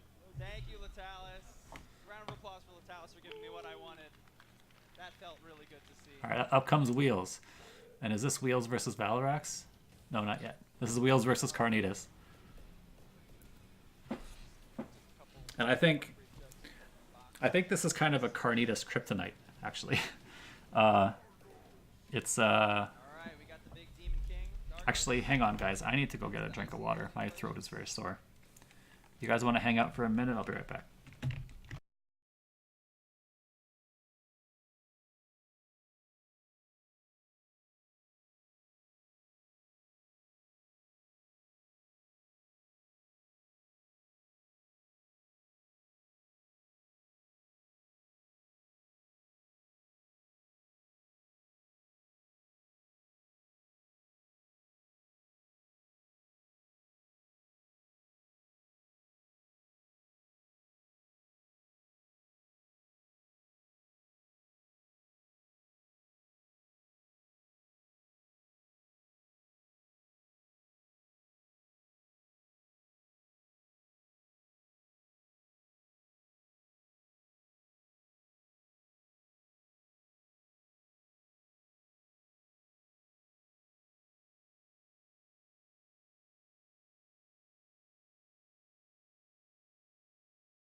All right, I'm back. I hate that my nerves got to me and I didn't anti-air or hit confirm against E-Train. Well, I can understand being upset at that, but like also, until you get to play top 8 on the big stage of a major tournament, you don't really know how brutal it is on your nerves, right? So now that you kind of know that, next time you get to this point, you'll feel a little better, right? But it makes a lot of sense why people would get nervous and drop everything that they think they know. It's just really, really hard to deal with that. So as I was saying, I think Wheels, who is like, he's a really intelligent guy, knows a lot about the game and knows a lot of like kind of great counters to things and is able to keep up in pace on defense. I think that's sort of a bad draw for Carnitas. Carnitas likes to try and overwhelm people and make them make bad decisions, but Wheels just kind of doesn't do that. He doesn't make bad decisions that often. So he's able to play Carnitas' game at his pace and then kind of like just not make mistakes, which I think, yeah, it's tough for him. And in addition, Latalis is saying Dayton was playing like he was pissed off the next 3 sets. I think, yeah, Wheels wants to win this tournament very badly, right? So I think he sees an opportunity to carve a path towards grand finals here. Carnitas reminds you of Rebello. I think I can understand where you're coming from on that. I think Rebello is even a bit more kind of all in than Carnitas. Carnitas does sort of slow down on occasion. I don't think Rebello has ever really done that. So right away, Wheels already in short combo. 1, 2, 3. Meaty. So okay, now Carnitas kind of gets out. He has to out. Man, look at that punish, right? Carnitas thinks, what's he gonna do? It seems like Gargos doesn't want to be in the space. Maybe he'll quad jump back. So what does he do? I'm gonna snipe this. And instead of Wheels jumping, he's content to sit here and play ground game. And not only does he make this whiff, he punishes with landing frames punish, like straight up medium into shadow. Like he doesn't even mess around. He's like, I know this is gonna work. I know my best punish for the situation. And it's good. The reset bar are also quite One chance. Wheels likes to do one chance, which means you can guess against him, right? big normals. The reset bar are also quite slow. What's interesting about I don't know what that was. the best spot to be is about Wheels is okay to block. Well, maybe not, actually. And that was a throw tech. This is what happens when you get hit with a weird, unexpected mix-up, right? He tried to throw tech here for sure. He's not guessing with the intent of breaking. He just reflectively presses the throw tech buttons. He doesn't want to get thrown. But it's the lockout. Glacius can maintain that 1, 2, 3, 4, 5. big damage Big damage. Not enough for instinct. He can actually still pressure. Now he's going to instinct. himself. Next time he feels threatened. Like now, probably. Gargos' instinct is also very Oh, he doesn't. Interesting. play with armor and their instincts in different ways. Man, Wheels got hit by that shatter. I feel this is pretty atypical of him. He doesn't usually get hit by stuff like that. Glacius is going to put on temporary armor jacket that can regenerate. Builds the meter. Gargos is going to turn to stone when he pops instinct. He's going to lose his ability to block, go much slower, but have permanent hyper armor. yeah, hyper armor to go through every. He's going to get him shadow, right? Yeah. There he is with stone skin on. This is really hard to deal with. Gargoyle waves. Nice break. Breaking is one way to deal with it. But cold shoulder into armor is not the way to deal with it. There's nothing that can happen here. That's good. Even if he, like, there's nothing he can do that Wheels will not just immediately hit him for. He wants to get out of the corner, but that's not the way to do it. Oh yeah. Stone skin is going to beat that armor every single time. He's going to grab him, right? Spot him into the wall, grab him, waste the instinct. Yeah. As you can see, In the balls 3 times? Yeah. Wait, does Glacius have I like how long he waited before he did the pummels here, too. It's, like, perfect, right? this combo just to drain out Carnitas. This is, like, the absolute last frame before the game would automatically do the ender. So it's pretty funny.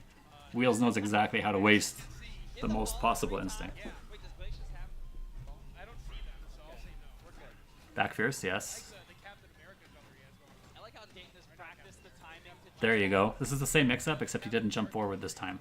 I like how Right. Dayton has practiced. Wheels is going to try and get out of here with quad jump because he's not happy with this range.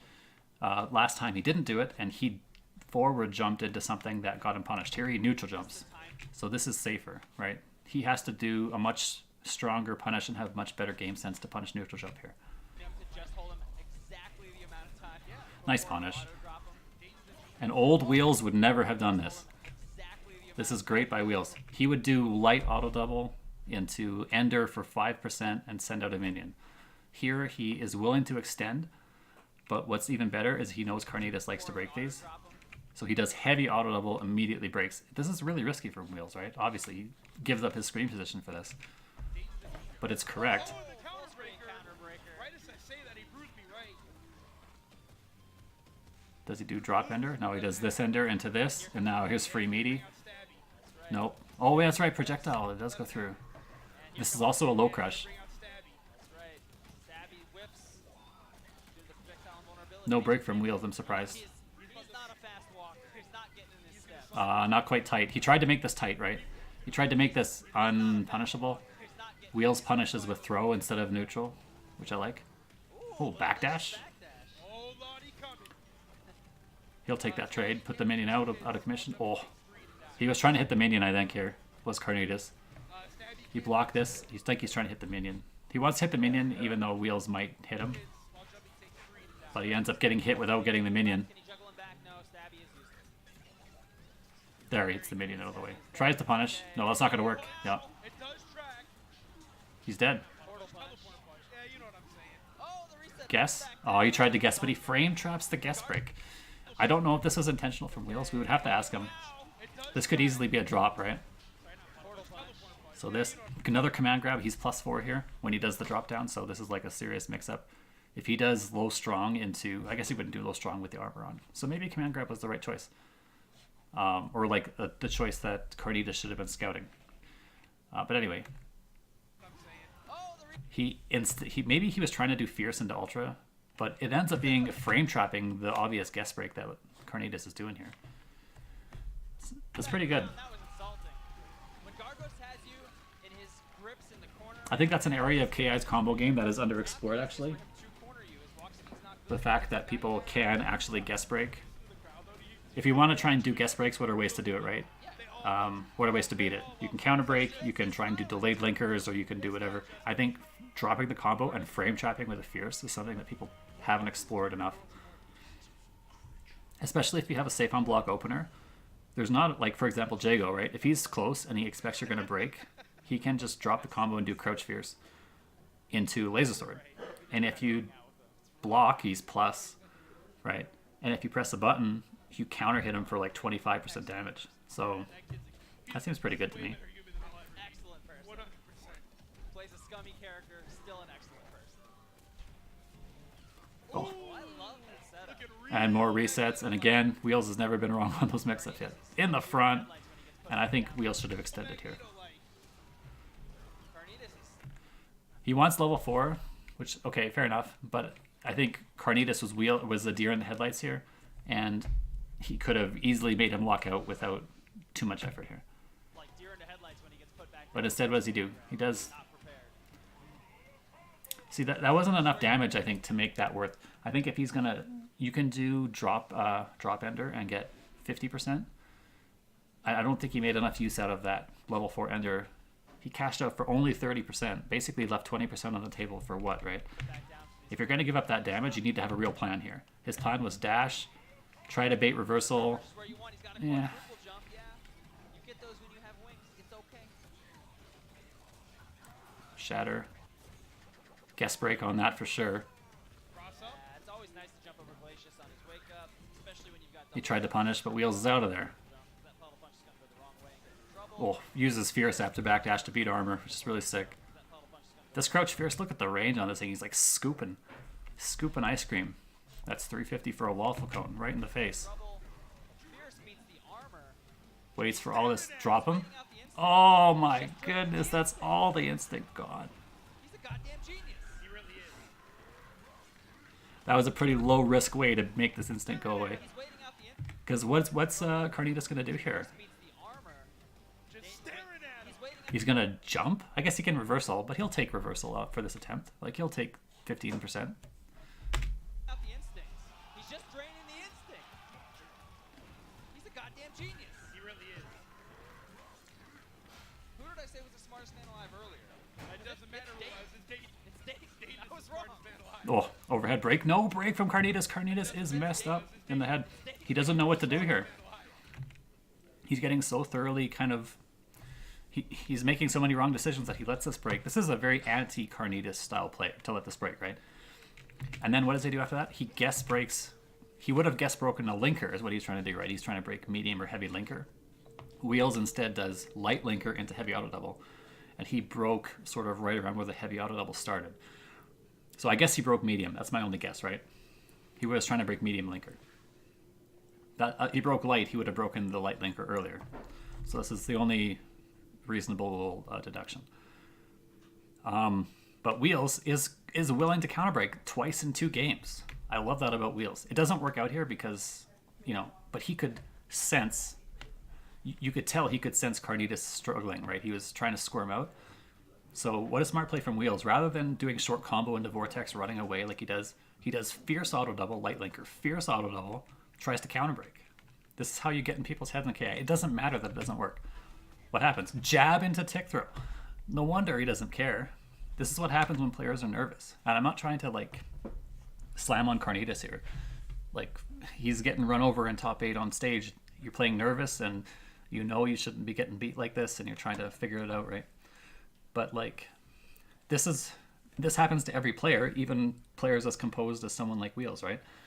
You're not going to punish everything perfectly every time. That's why these risks, which can net you 50 to 60% for free, and are 2 or 3% as a punish, they're great.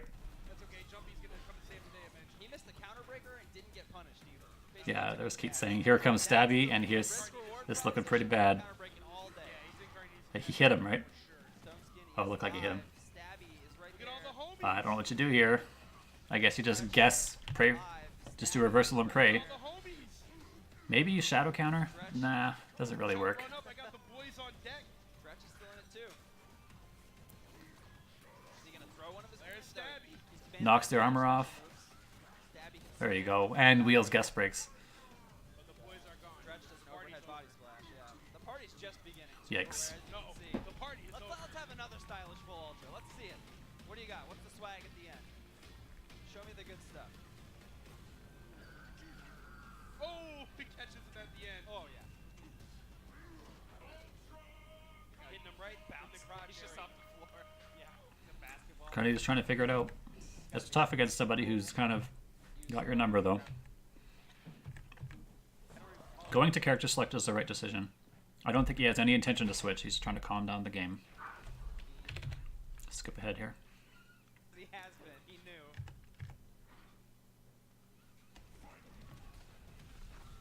All right, we're off. Same mix-up from before. Low. Oh, yeah, it's so fun. I wonder if that cold shoulder was supposed to be uppercut. Oh, yeah. My guess is probably, yeah. Punish? Yes. Shout out to Mighty Mar. He was doing those like day one when he made this character. Check out what I've got. Nice. That's okay. Get broken, you're still at full screen. This is where Glacius is doing alright. Staying in the air with those multiple jumps higher than Glacier. Nice hail. I like that hail from Carnitas. Carnitas is calming down a bit. Okay, well, he tried Shadow something there. Jumps higher. He tried, I guess, Shadow Cold Shoulder.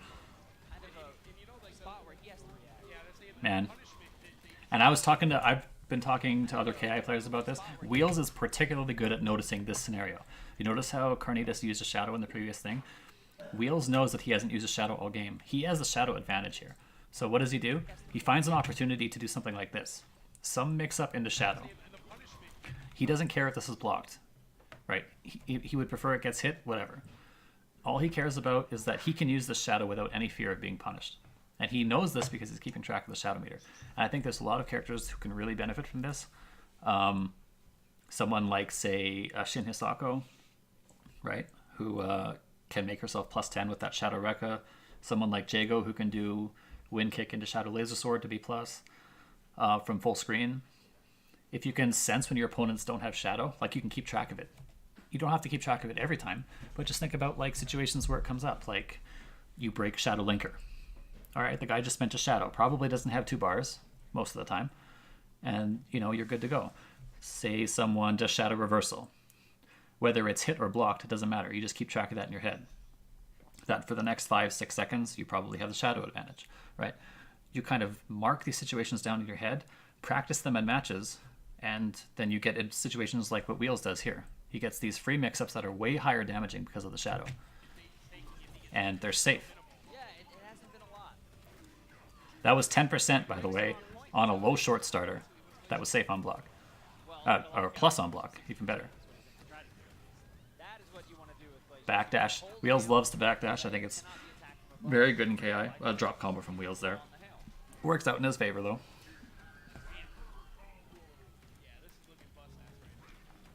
Oh, hey, it's Wheels. How's it going? Oh, he tried to escape. I respect the attempt to escape here. Unable to puddle under. Oh my goodness, was 3 counter breakers in 3 games? Wheels, tell me you're not the sickest. Also tell me, where did you learn to counter break? Was it this stream? I think it was this stream, right? I'm going to take credit for this win. Unable to puddle under. I love this because it's such... He hasn't even counter broken this. He hasn't even done that combo all set. How does he think to counter break there? He's going to drain the instinct. Oh, he goes for the splat. He's going to put him down. No, okay, he took the meter. Very smart to pick him up and drain that instinct. And this is pretty tough. He's out of instinct now, though. He can survive kind of, sort of. Okay, if you can get this life bar quickly, Glacius can still hurt. Oh, he dropped it. Opening and a lockout led to nothing. That's heartbreaking for Carnitas. There, he got him. Heartbreaking. Not the grounded punish you wanted, though. You just do Shatter here. Right? Shatter is a better choice because it doesn't matter how far away he goes, you just do Fierce Shatter. Fierce Shatter is going to land, and here you have to kind of time it, and maybe you have to walk forward a bit, and it's kind of like, just Shatter is a better choice here, I think. After he does 2 of those air Okay. torpedoes, he has no more air actions. He has to land. He had to survive a bunch of mix-ups there just to take that last bit of life. He can still win. 1 lockout and he wins. Not out yet. Or he evens the game at least, and then it's just, Very patient. that's fine. Nice. Boys are out. Nice ender. He builds the meter back. Now he's definitely 1 guess away from winning. The portal punches, they do so poor damage, it's usually not like that big a concern, but when you have this little life Oh. I think there's a way, was there a way out of this? Shadow counter, right? like that big a concern, but when you have I don't know how you think about Shadow counter in this situation, but it would have worked. I can talk about it now. that I had 10 seconds to analyze the situation, but when you see the big man coming after you, dropping through this portal, Portal punches as soon as you see the big guy, so poor damage. It's usually not like that big. where does he go up? You see this and you're like, oh shoot. What was my punish again? And then you've already blocked it. Life left. Everything. And now you're in trouble. Backdash is good, but I'm not sure what you do. Two successful Yeah. backdashes. All right, let's hear He had a chance though, Carnitas did. He had to kind of do some out of the box thinking to get around some areas there. Wheels is great at that. I think it's just a really hard skill to learn. Wheels has been on the stage before and has had practice dealing with the high pressure and still thinking about sort of those out of the box situations. It's just a really difficult skill. Z-Train against Night Slash, and we're going to see Valor Axe against somebody. Oh, against Wheels. Yeah. I got caught taking a sip. All right, So let's we'll move be back on. very shortly. Oh, we got ads. You guys want to see the Sajam ad again? No, that's cool. There we go. No, that's cool. Hey, oh, I didn't see you there. Sorry. We're going to take a quick break. We'll be back with more Common Breaker 2019 in just a little bit. I'm sure you guys haven't seen that ad enough yet, right?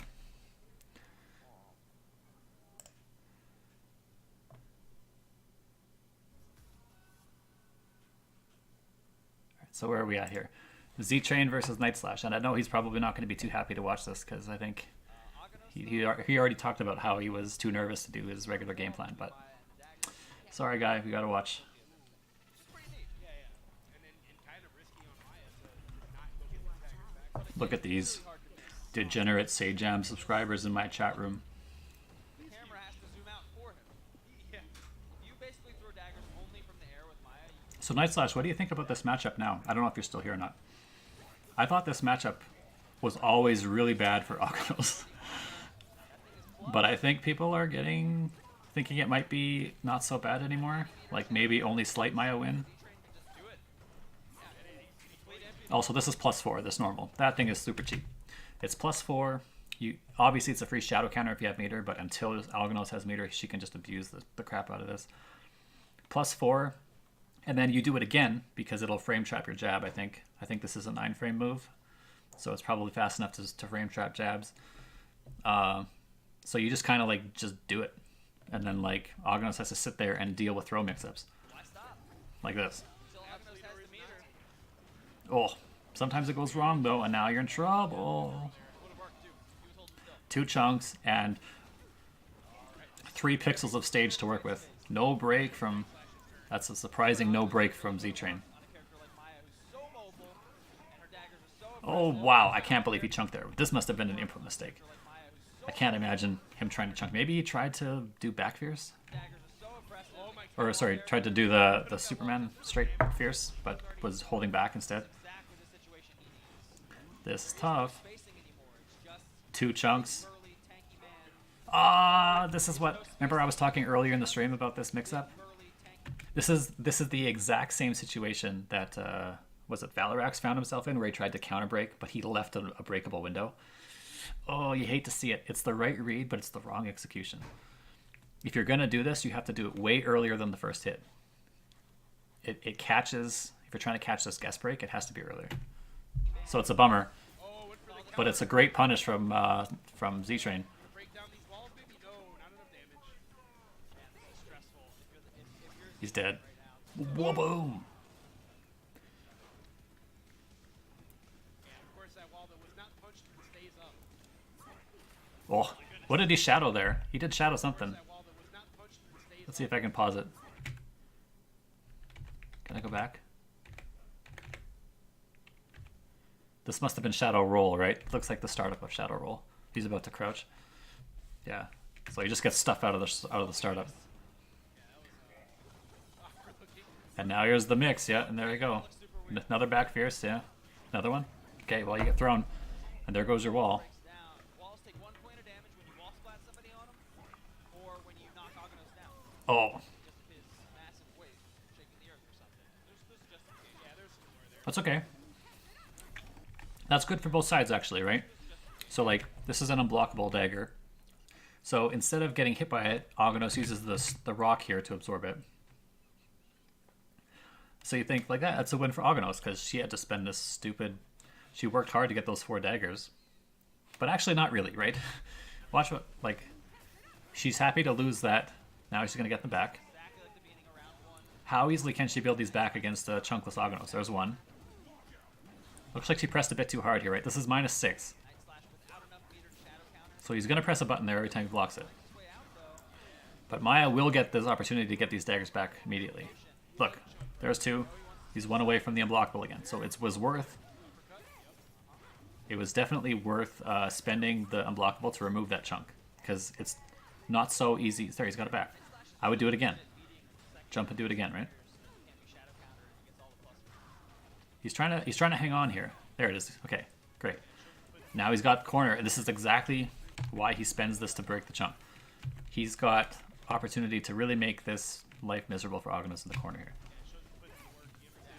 In order to stop that jump approach, you have to be super fast.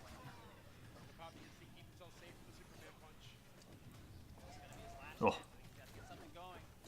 So despite the chunk, this is throw or not. Yeah, it doesn't the chunk doesn't matter here. He can press a heavy button or throw, and you have to gamble with some shadow, or like you have to make a read here. The chunk doesn't really save you. So just throw. Now what? He tried to fake the fierce overhead. This overhead would have gone through the armor because it's a fierce button. And then he fakes it and tries to do something that beats stand blocking, which is the air throw. So he tried to like make him stand up and then make him get hit by the air throw. But for some reason, he was really he was able and on the ball enough to press stand light kick there, or whatever button that was. Looked like stand light kick. Recycles the chunk, hit points.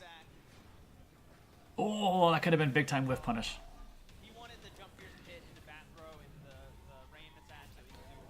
It's a bit of a slow grinder of a match, but Aghanos has to play really solid defense, I think, to get around a Maya who's kind of willing to just press the advantage buttons and jump around a bit.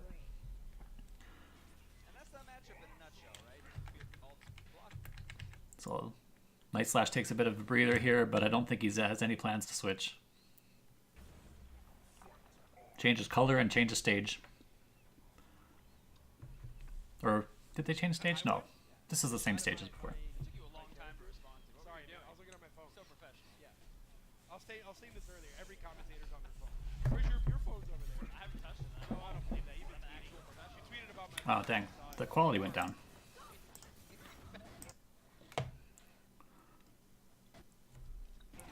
KI needs to be seen at 720 or else it's kind of wacky. I know that doesn't really help you guys because I'm probably dropping frames a lot.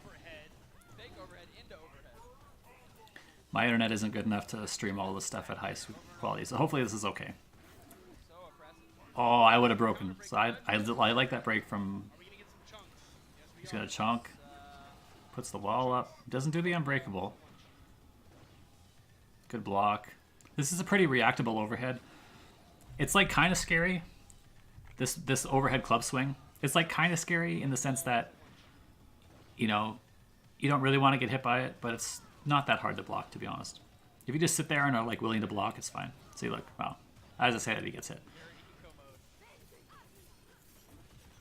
That was a good break.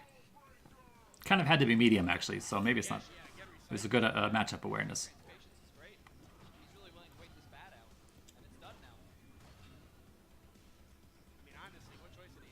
Oh, got under there. Oh, that punish could have been better. And he's going to get through a wall. Man, what a bad... I want to say bad jump, but it was a frustration jump, right? The guy, he was mad that he didn't get that confirm. But that was even better recognition of the situation from Night Slash. He knew that this jump could be coming, and he was super on point to punish it when it came. He had to input that on the way up, right? Oh, and he's going to... Oh, no! That's a bummer that this didn't link. He I guess should do roll here, but I don't blame him for doing this out of muscle memory. That sucks. He could have built a back hold chunks. And now he's just going to immediately die. And as I say that, he does the throw invincible move that beats the throw.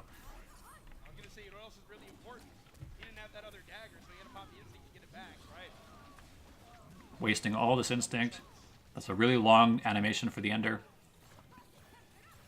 Unblockable. He's gonna... He lost a chunk and the round, but it's okay. Not a lot you can do about that when she's got instinct. You can see how hard this is to stop, right? This jump forward dagger. It's so fast. Here he jumped, but like before, this is where he ruined him through the wall, right?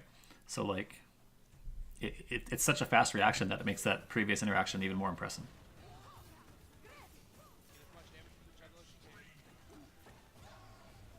Yeah, it's the compression from my low bitrate that makes this kind of hard to watch. I wish I could do it higher, but my internet just isn't good enough, unfortunately. I hope it's still mostly watchable for you guys.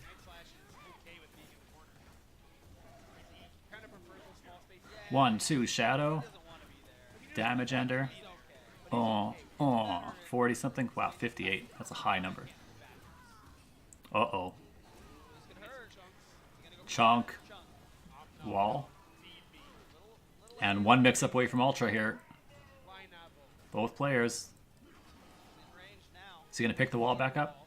No, he's going to leave it because he gets the regenerating wall.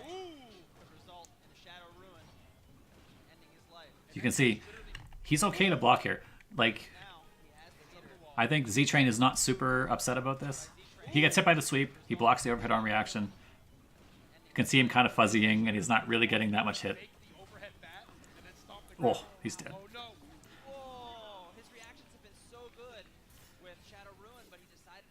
So it's an intense match for both players. Z-Train has to really think about where he approaches and how he does stuff. And as the Ognos player, you're sitting there just trying to hold on. Even in situations where you feel like you have the advantage, it's hard to execute properly to maintain your advantage in a fast-paced game like KI. So I'm a pretty big believer, and another color switch from Night Slash. I like the colors changing. I'm a pretty big believer in fighting game design where players are forced to juggle too many mental options in their heads, and that creates scrambles which create interesting creative opportunities for players to express themselves. So I think KI is one of the best modern examples of this, where you don't really have set interactions. Like, even when you're getting hit in a combo in other games like, say, Unist or Marvel, which are other very creative games, you often just have to sit there and watch those combos, right? So everybody who plays KI knows that the two-way interaction extends into the combos. But I think it's sort of understated what it does for the design of the game. It forces players to keep their mental energy up so high all the time. Wow, what a bait. Or what a bet from Z-Train. Wondered why he did this. He was trying to blow through the chunk maybe. It's such a bet though. This hurts a lot, dude. 1, 2, 3, 4, 5. That was one chance, 30%. Okay, spends the unblockable to lose the chunk. He's gonna get him. Ah, that's fine. Not very much damage. He wants that dagger. That was really smart. Empty jump low. Oh man, that's still safe. I think -2 the overhead. So he fakes the overhead, then does the overhead, and then I think probably did a defensive throw tech there. Yes, and Superman punch not throw invincible. Only strike invincible. He has to do the other shadow for throw.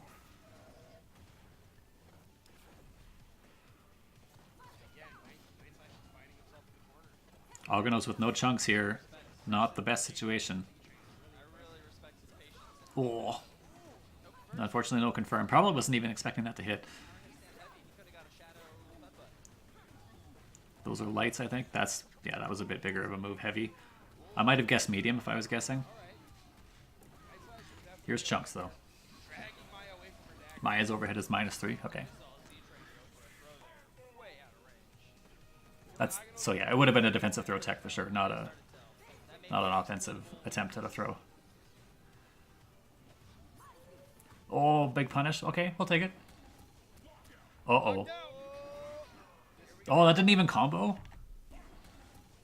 This reset the combo counter, right? Yeah. This is still gonna hurt. Man, I wonder why he didn't... Why didn't you blast him through the wall here? Maybe it was a bit late? I don't know the timing of that combo as intricately as maybe I need to. All these daggers. Unblockable, he's going to spend it to remove the chunk, and now he has Road to Easy Street for a bit. Yes. This is brutal. Okay, he's going to get him through the wall. Yep. He really pressed Instinct at the right time here. Watch this again. He doesn't reversal Instinct, he waits, and then randomly presses it, I think. Kind of like, okay, this is long enough, he's probably done something. And he picked exactly the frame he started to move. So this is a free reaction super. Through the wall, 30%. 43%, I stand corrected. This is not over though. One mix-up. Okay, now he's back in comfort zone, especially with a chunk. Yeah. I think I would slash him there if I was Aghanos. You want to try and get Shadow Rocks off, right? So I would do backhand into, I would do stand medium punch into that into rocks, Shadow Rocks. And then you probably get thrown or something, but I don't think there's any escape from Maya after that. But yeah, like I was saying, right? The mental energy that it creates to be focusing on combo breakers, aside from the obvious mind games of the introduction of new mind games that counter breakers bring, I think what it does is it creates scrambles in other areas of the game that are very indicative of a person's personality. So like we talk about, people have been talking about it in my chat, like, oh, Carnitas plays a lot like Rebello. Like, what does Rebello play like? Very guest breaker happy, high risk player, not willing, or not, here's the stand fierce abuse. Yeah, and he finally gets clipped because he pressed the button. But like, I think those types of things are only possible because of the style of game design that KI has. And those are the types of games that I find super interesting, and why I like KI and games like it. Like, I think Eunice is, I don't play Eunice, but I like the idea behind it. Oh, nice attempt. And when I say I like the idea behind it, what I mean is I like the fact that they create lots of micro decisions. Smoked. They create lots of micro decisions whose values are unclear, right? Like, it's not entirely clear what it means to win this grid cycle or to do this Vorpal thing. Do I do a move that allows me to win the Vorpal cycle if it means that I sacrifice 5% damage or a mix-up? Right? Like, what does that mean? Maybe it's a good idea, maybe it's not. Maybe it really depends on how much meter my opponent has, or how much health they have, or what the timer is. Or you have to make these snap judgments, and the game gives you only like 1 or 2 seconds to do it. And that really brings out creativity in players. And if you look at games that don't have a lot of creativity, I would say a game like Street Fighter V is not particularly creative. A lot of players play the top tiers roughly the same. To some degree, there's still some creativity, but it's not nearly as much as other games, right? And I can trace this directly to the fact that situations are kind of calculated, right? They're not super freeform. Anyway, I'm kind of rambling at this point, but that overhead finally got him. But what I mean is, I think these games that do this type of freeform scramble, like, create moments of this sort of high octane. Oh, what a shadow counter! He's dead. That was like one of the first times he's done meaty into lariat and finally got shadow countered for it.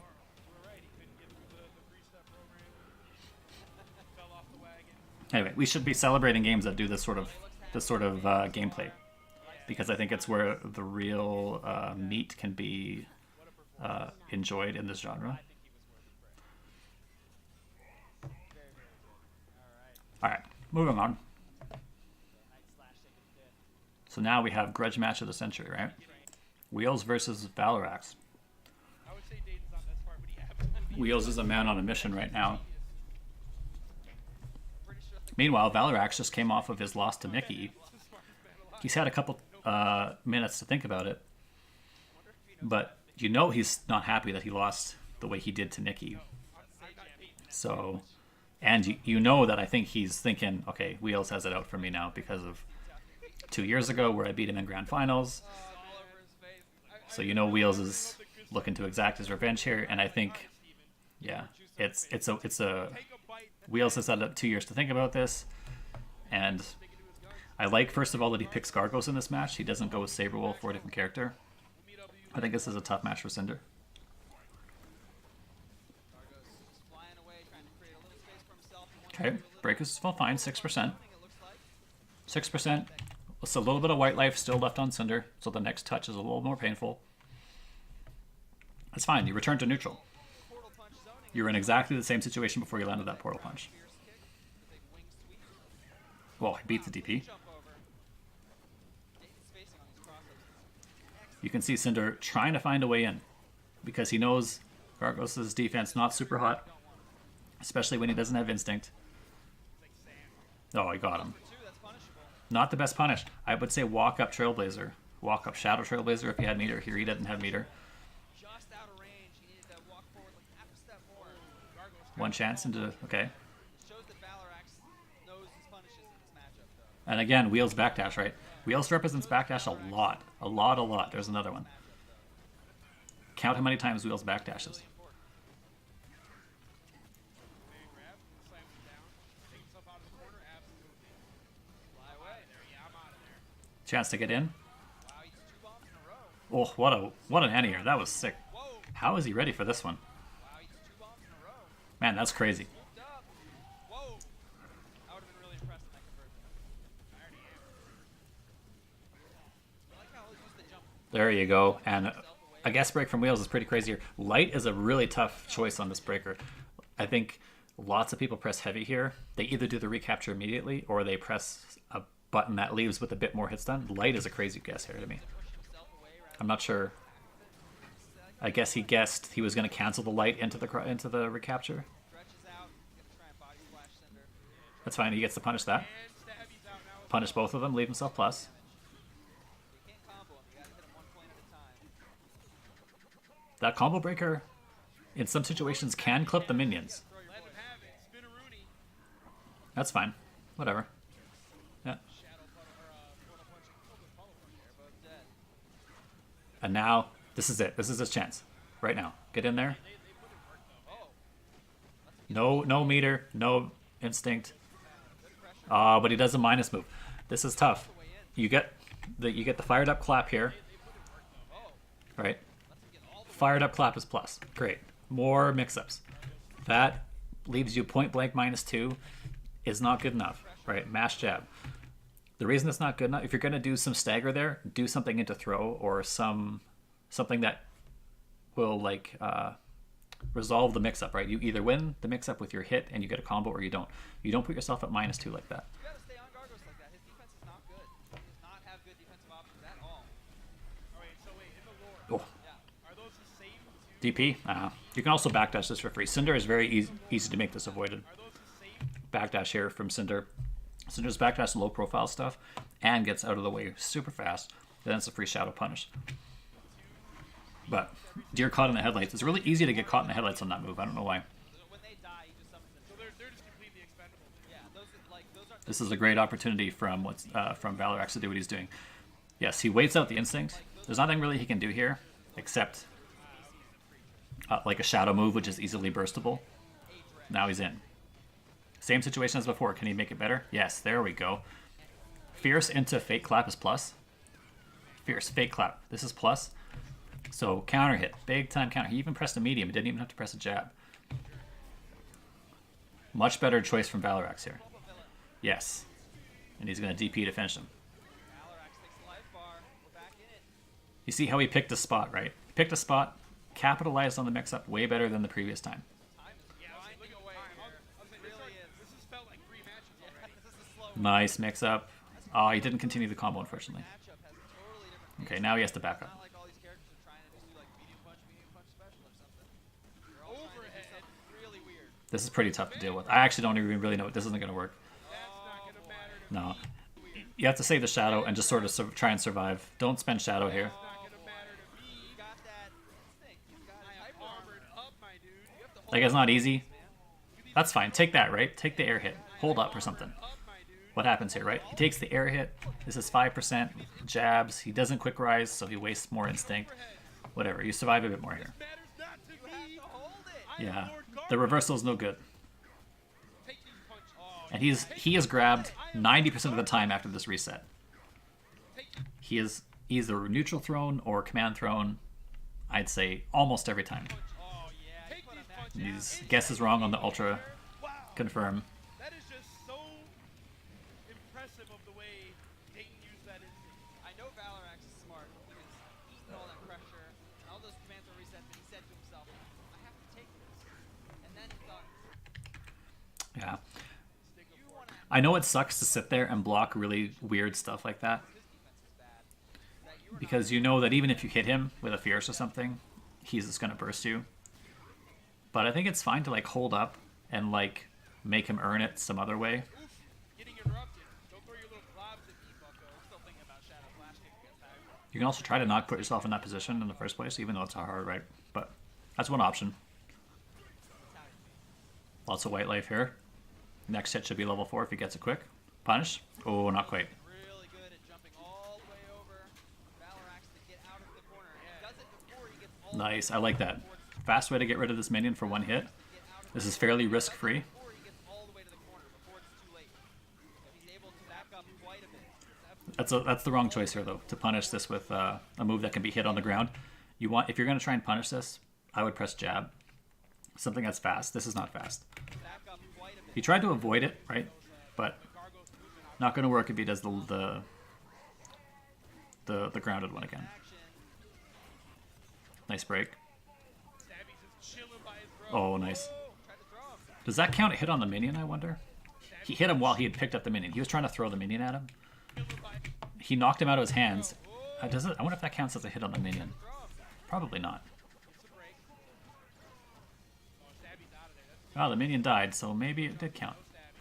I don't remember if he had only one hit point left before that. Nice, knocks the minion out. He's back in there. That looks opener ender, but it's definitely not, because there is the second breakpoint. He did opener into like a breakable move. It turns out he actually did a third one too, because he was on fire. But this is not opener ender.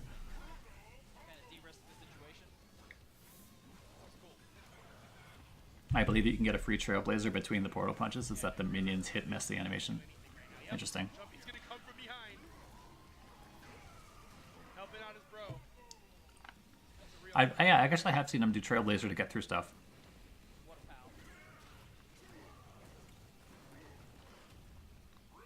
No conversion. I'm surprised that Flash Kick even caught. Here comes the guy's behind him still, right? Getting in the space where they whip. Ready to get knocked down.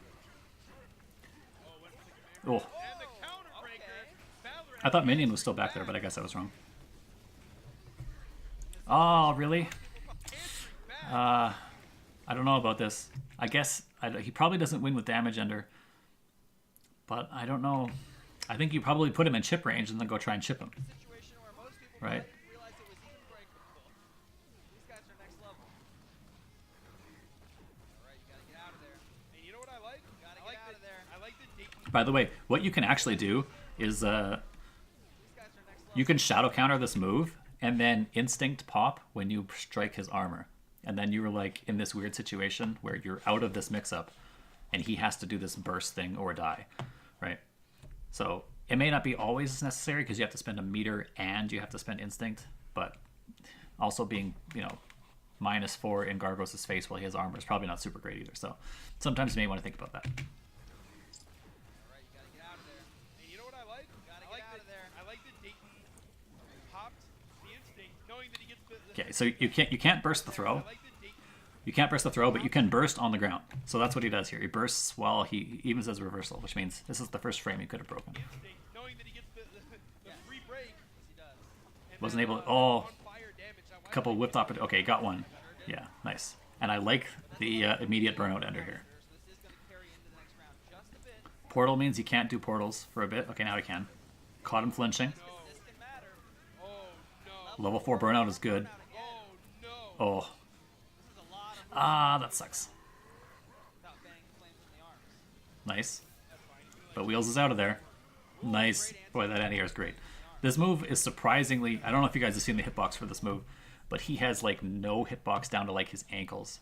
And the hitbox... Sorry, he has no hurtbox near his ankles. The hitbox for this move is like the entire screen. It's like gigantically huge.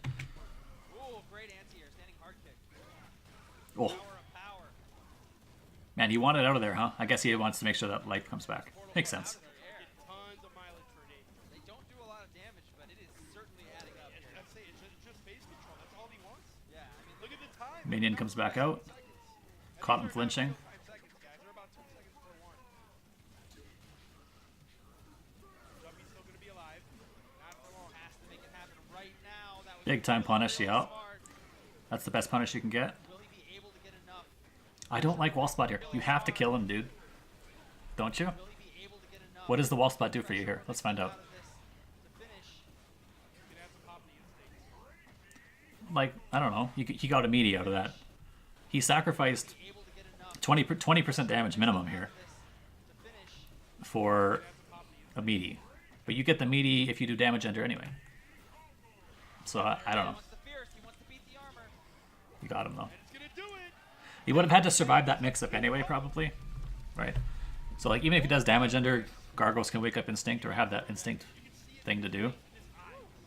But what you can do is you can actually meaty with Fierce into Shadow Clap.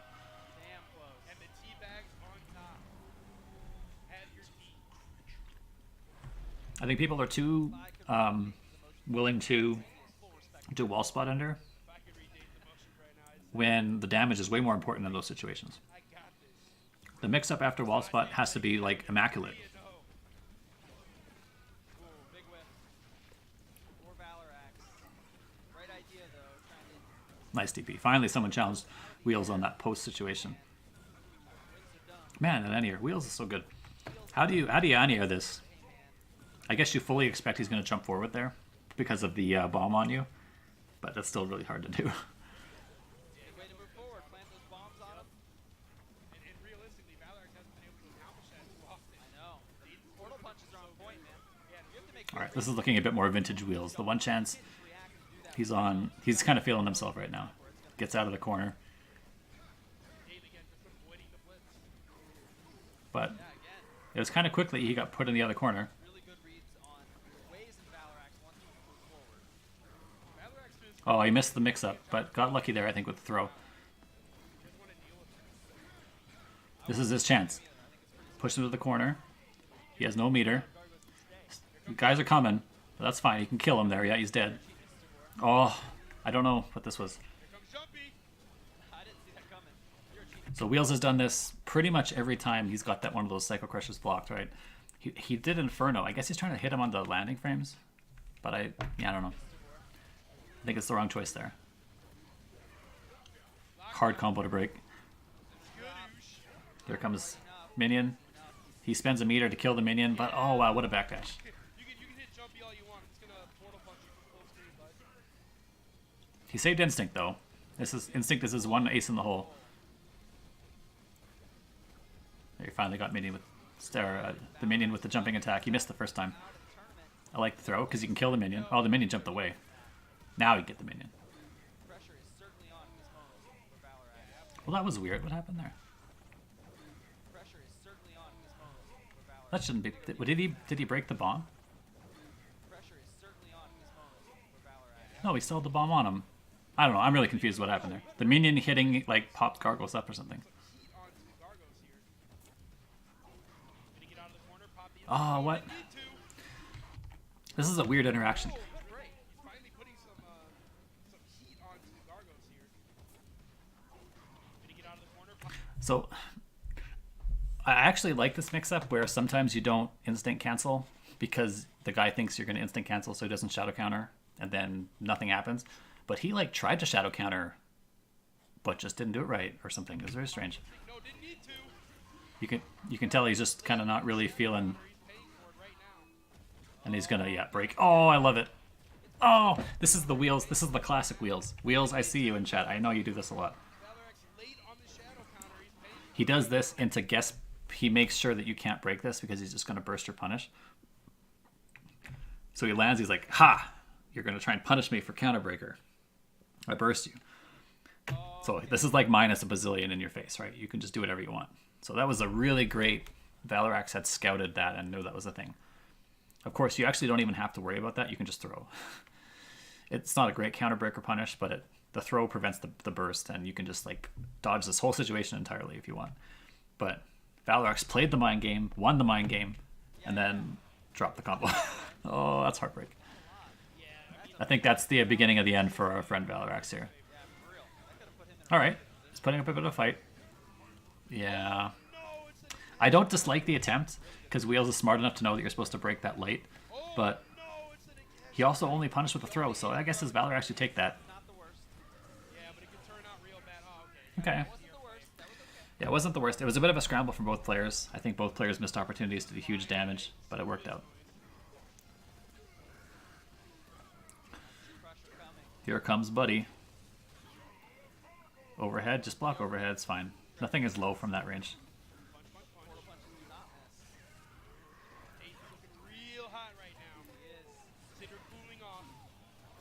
Cinder's working hard to get in. He's pushing it a bit too hard. I think he's losing his patience. It's okay. You can just chill for a second. It's fine. Okay. He can get in and win still. Not now. Now it's extra hard, but he can still do it. I'm not sure what that was. That must have been Shadow Trailblazer, right? I think he wants Shadow Trailblazer here, but he did like down back into like up forward instead of forward. That's the only reason I think he would do that. And as Wheels, you don't break any of this. You just let him do whatever he wants. Throw, fine. Yeah, now he's dead. He blocks the heavy meaty, right? This is what you do, right? You block the heavy meaty, and then you pop, because he either has to continue the heavy, and like it's just the right spot to pop. There it is, HJ takes revenge over Valor Axe. 3-0 bus ass. Wow. Wow, wow, wow. Wheel said I thought he'd be flustered enough to break on that situation where he did the counterbreaker with the instinct. So I went for the first layer mind game. The first layer mind game is all you need against most players, I think. It's not because they don't know the mind game. It's because their reactions take over in that moment. And they don't use they can't think fast enough. It's just the nature of humans playing in tournaments on a stage with 1,000 people watching, is that they can't, even if they know what they should do, their hands and brains don't let them do it. So first layer mind game, if you're in control, is the one you should do most of the time. All right, Sonic Dolphin versus Nikki. This is winners finals.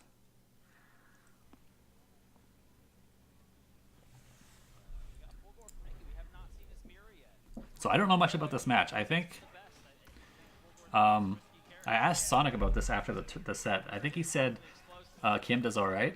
Like, it's not a bloodbath or anything. Like that, for example, is great. We're already seeing some interesting things, right? He can parry those on reaction, and Fulgur can't do anything about it. Now he's got 2 dragons. He can firecracker those things. Now he's in.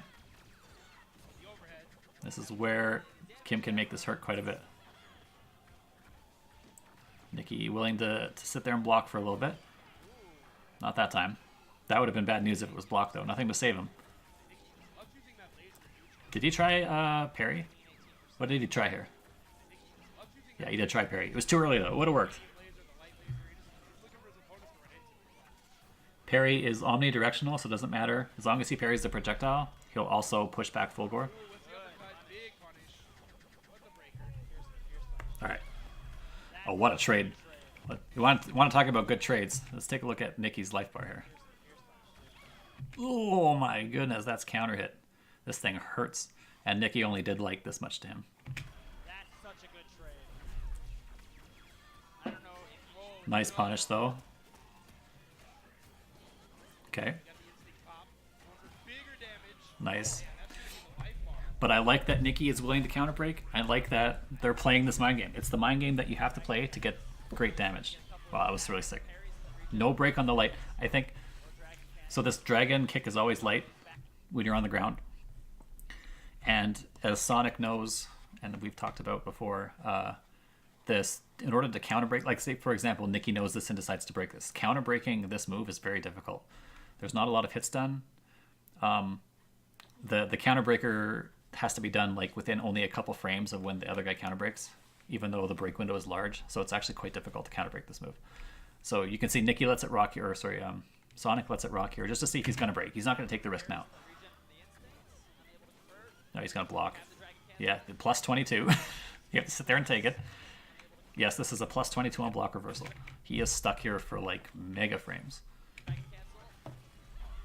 Eventually cracks, but then guesses his way out.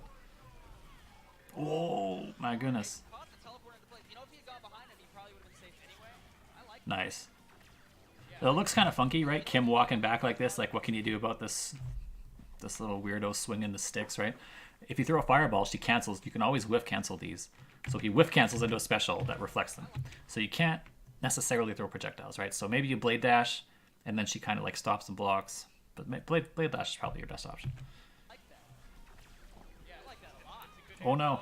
Okay. That's fine. It was the wrong dragon kick, but he only got hit out of the air for jabs, so it's 4%. That's fine. Wake up reversal works, but even if you had to block some mix up there, like, you know, you're close. You spent 4% of your life to get close. It's fine. Yeah. And that's kind of not necessarily a super obvious breakpoint, but doing the overhead there is always light.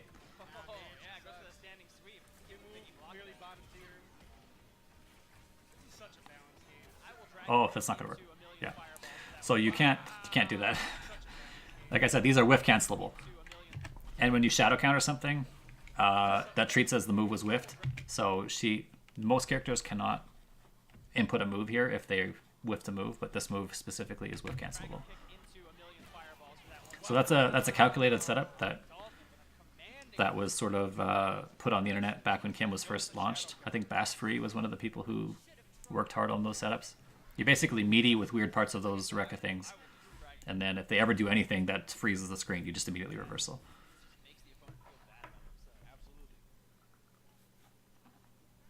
Alright, so Nikki immediately goes back to character select. Doesn't change characters, but forces the momentum to slow down a bit.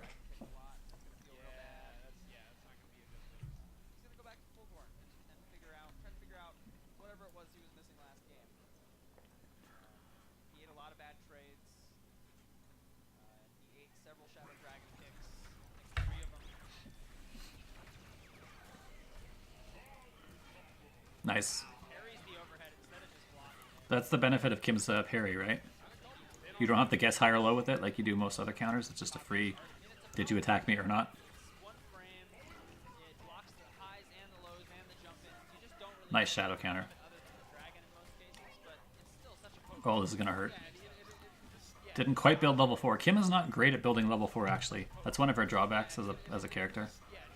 Which is probably a good thing, or else she'd be able to do 60% on every touch. Because her damage ender is, I think, first or second highest in the game.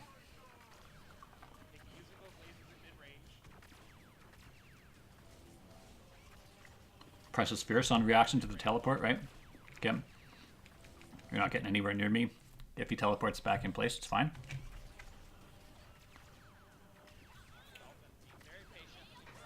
Parry, yeah. Punish, and there's a light break. This is kind of a choke point, right?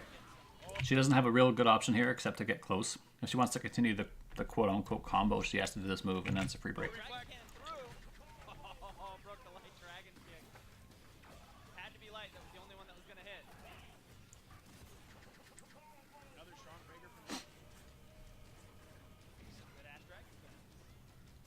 Kim looking to get close. Oh, that was a really good guess. And Kim was real close to taking that round. If this hits with counter hit, I think she wins the round. I don't know. She was like really that, like, I don't know, 2 or 3 frames from getting there.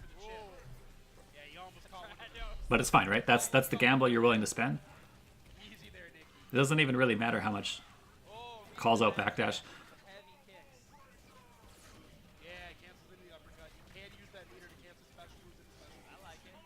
Nice. And there we're talking about, you can see the fireball. She parries the fireball here, and this burst of hitbox will hit Fulgore if he's in this range. So it doesn't matter if he teleports front or back or whatever, she just gets hit. Parries that mix-up as well. He stops the fireball, doesn't And she gets a dragon, so makes him plus a billion. Nikki takes the throw mix-up and then reversals out.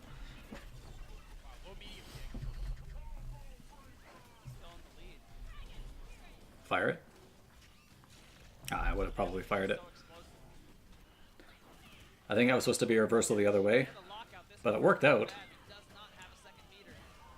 This damage ender is brutal. 50% with no meter. Watch the damage ender. He was like here, right? Roughly. Watch the damage ender.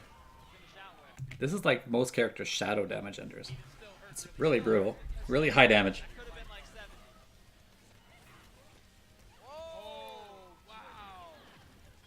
Oh, what a whiff punish. And he knows it's going to be ultra, and he instant cancels just to make sure. I like this a lot, actually. What did he do here again? Let's watch. Backdash. Man, backdash is so good in KI, right? If you have a character that has even a remotely decent backdash, it's such a good choice. But this instant cancel lets him for sure see if he has to continue or if he can ultra. And he can spend it because it's free, right? If he's in danger, he doesn't have to worry about it. The game is over. So it's a free resource to basically confirm that you're not going to mess anything up. That's it. Yeah. Such a close match. But that's great awareness from Nikki to know that he had that resource available to him there. Because he was playing defense, right? He had to do backdash. He had to make sure that the move that he saw whiffed was punishable. Then he had to do the right punish. And while he's doing all those things in a fraction of a second, he realizes that the instinct is available for him to see. And that sort of thing is pretty neat.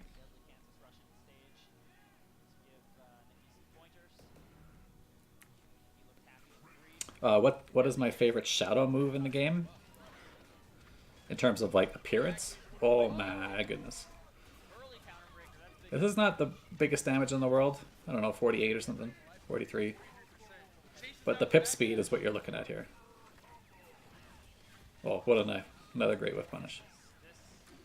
Oh, that was a big input mistake. Throw linker? Yeah. Oh, he throw resets. I don't know if I like that. This is not super high damaging because of the throw was the starter.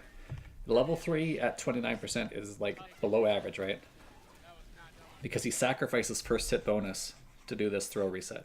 This is his first hit in the combo, quote unquote, first hit. But it's a 0 damage hit, so he sacrifices a lot of the upfront damage. But I mean, it's fine. He cashed it out, and now he's going to get... Oh.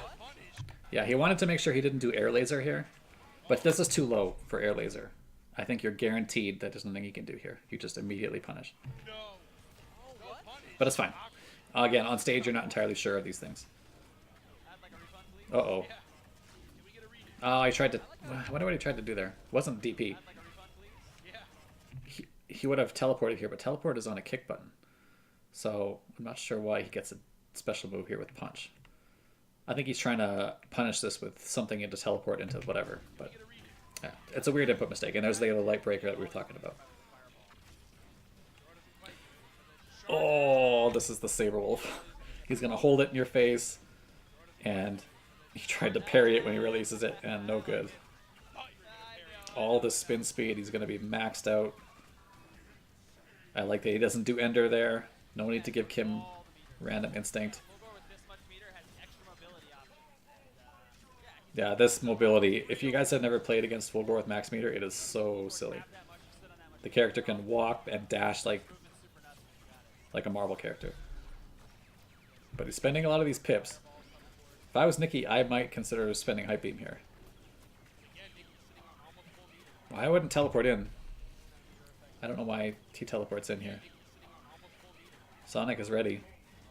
The counterbreaker doesn't work, but you can see why this is so risky of someone who has low life. Or sorry, so this is why you always want to kill life bars, because Fulgore doesn't have to take any risk. Like if he gets counter broken here, it's fine. It's like whatever.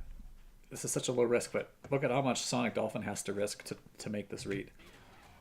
So if he's wrong, he loses the game. Whereas if Nikki's wrong, yeah, whatever, he loses a life bar. He was probably going to lose to the next poke, right? And he even got away with it. Nikki could have extended that combo if he had seen the lockout earlier, but wasn't quite ready to extend. And now Sonic Dolphin is like, he's in it here. But I like the dragon kick here. And I also like that he doesn't send a dragon. He's like, Nikki is going to just, he's not going to wait and block. He's not going to like wait for me to land and punish because he thinks I'm going to cancel. So he's just going to jab me. He got in for free without any spending any dragons. 3% life loss is no big deal. He does let him get out, but it was... He's going to parry. No? Or not parry, I thought he was going to reflect it. I'm surprised. Unfortunately, he had to spend his trump card to close this round out. Oh, he missed the cancel. That sucks. Definitely didn't want any reset here, he just wanted to kill him. Definitely tournament nerves there. Okay. But there's really... with no instinct here. He has 3 dragons, so it's like a counter breaker and like one further mix-up. But this is pretty hard. So many pips, it's so hard. You can't jump a fireball. No, cancel an uppercut. Or teleport or whatever you want. I'm sure it gets asked a lot, but is there a good starter character? Yeah, I think Jago, Saberwolf. Jago if you like Shotos in fighting games, and Saberwolf if you like big beefy normals.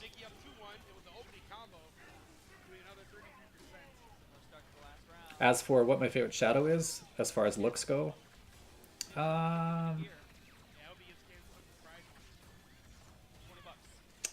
boy, this is tough, hey? He's going to reflect this one. Or, that works too.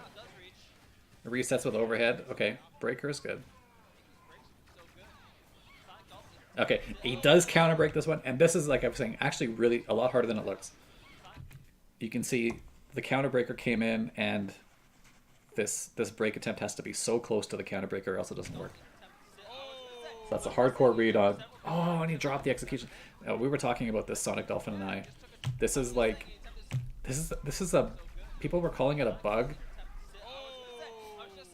It's like a weird negative edge glitch that doesn't make a lot of sense. People are trying to figure out why he got random ender here. But it turns out that he said he was going to switch his counterbreaker combo to an equal damage combo that doesn't use this move. But definitely a weird input mistake here that doesn't seem to make a lot of sense. He said he'd never gotten it before this tournament. So it seems like a really weird issue with maybe like different controllers.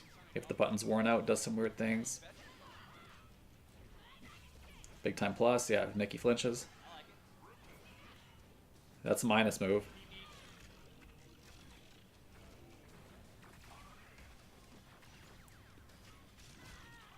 You've been trying TJ combo.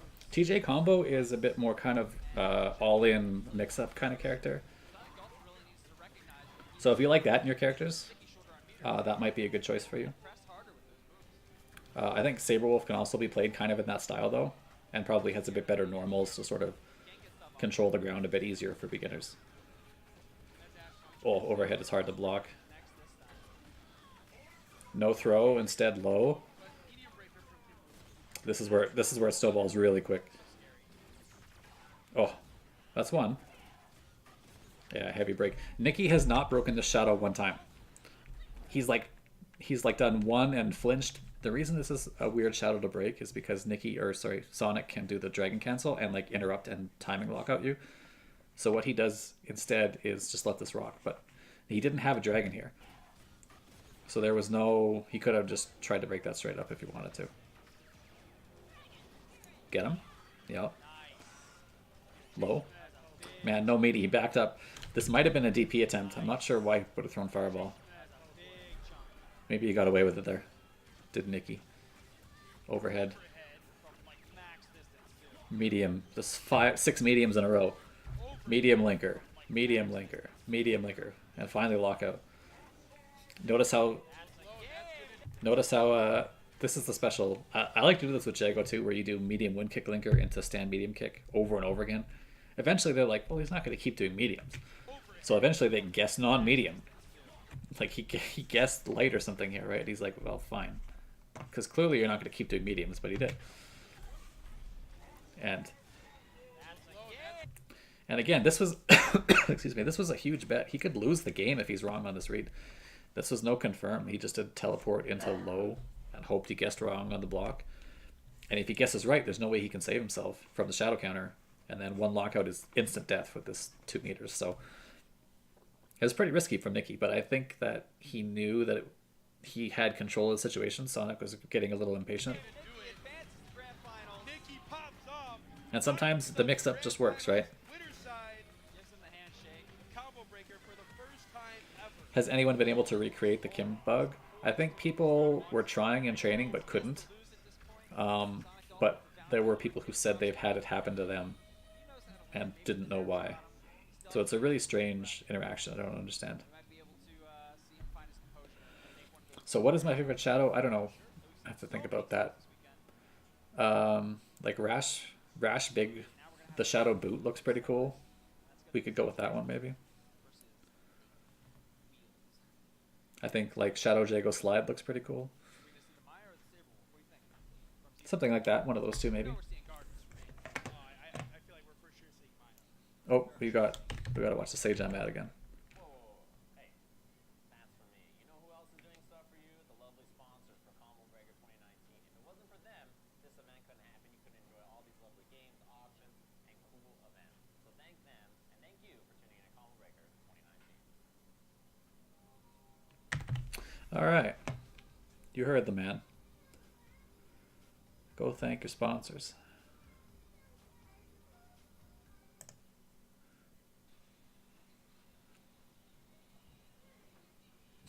Any SageM subscribers in my chat, you should post the hot dog emote again. Thanks to all the lovely people that helped make Combo Breaker happen.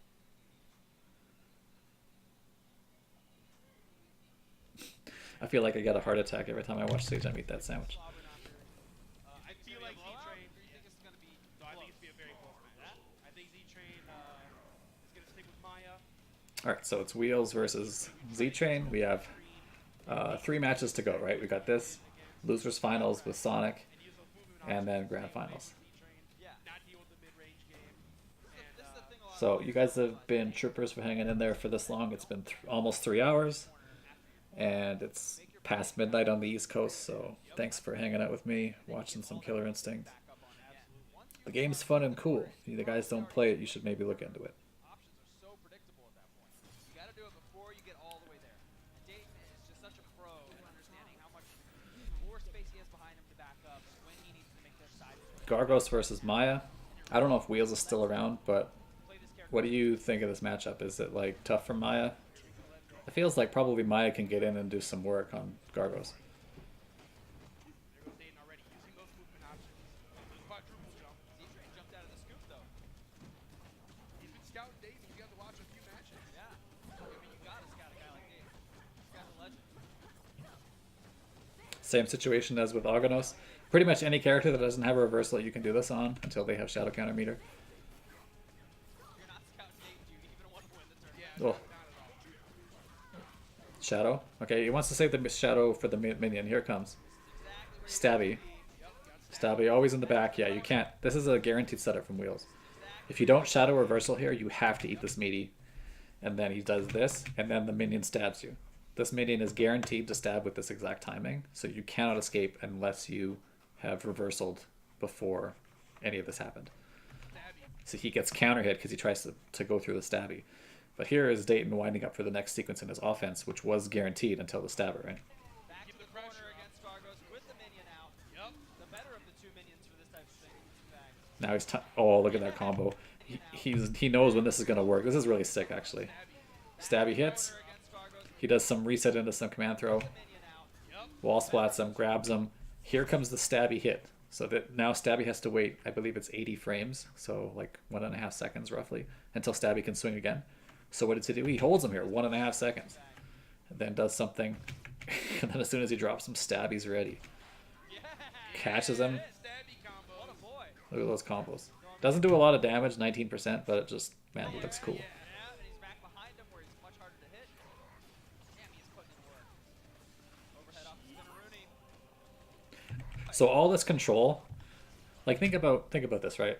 This is really hard to do. All this control, it's a lot of timing and lab knowledge. It's a lot of practice, so you don't drop it. And then in the end, he only got Maya from about here to here, give or take a little bit. which is basically one Saberwolf back Fierce into like one chance break combo, right? And Saberwolf back Fierce is pretty easy to use move, right? Super high range, plus on block. So like, you know, this looks really impressive, all the stuff that just happened here, but it's not a ton of damage and it requires a lot of work. So Gargos is kind of a high work. I don't want to say low reward, but you really have to work to get your reward with this character. Yeah, Stabby combo. what a boy. Throw him in Throw the him in air. it, yeah. And he's back behind him. So again, right? He's sitting there chomping. He does all the stuff. He does all this, that, and he kind of gets out, and finally he's out with instinct, and now he gets to do whatever. Good tech from Dayton, though. Get him. Stabby, yep. That's big time punishable. This is minus 12. This move you can never do from close range. Stabby, yep. He was expecting maybe Stabby to be ready to swing again to protect him, but it didn't happen. This is impressive. He finally gets an opportunity to get out. That's fine. He's out. That's fine.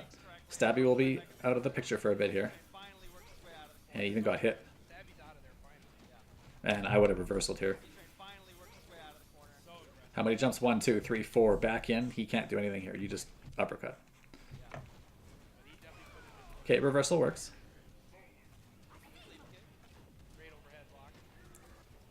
No shadow counter, unfortunately, from... This doesn't happen. Dayton is kind of patient with his low strong. So he doesn't do low strong into Psycho Crusher all that often. It is quite shadow counterable, but like it's tough to like see this coming once every 2 games.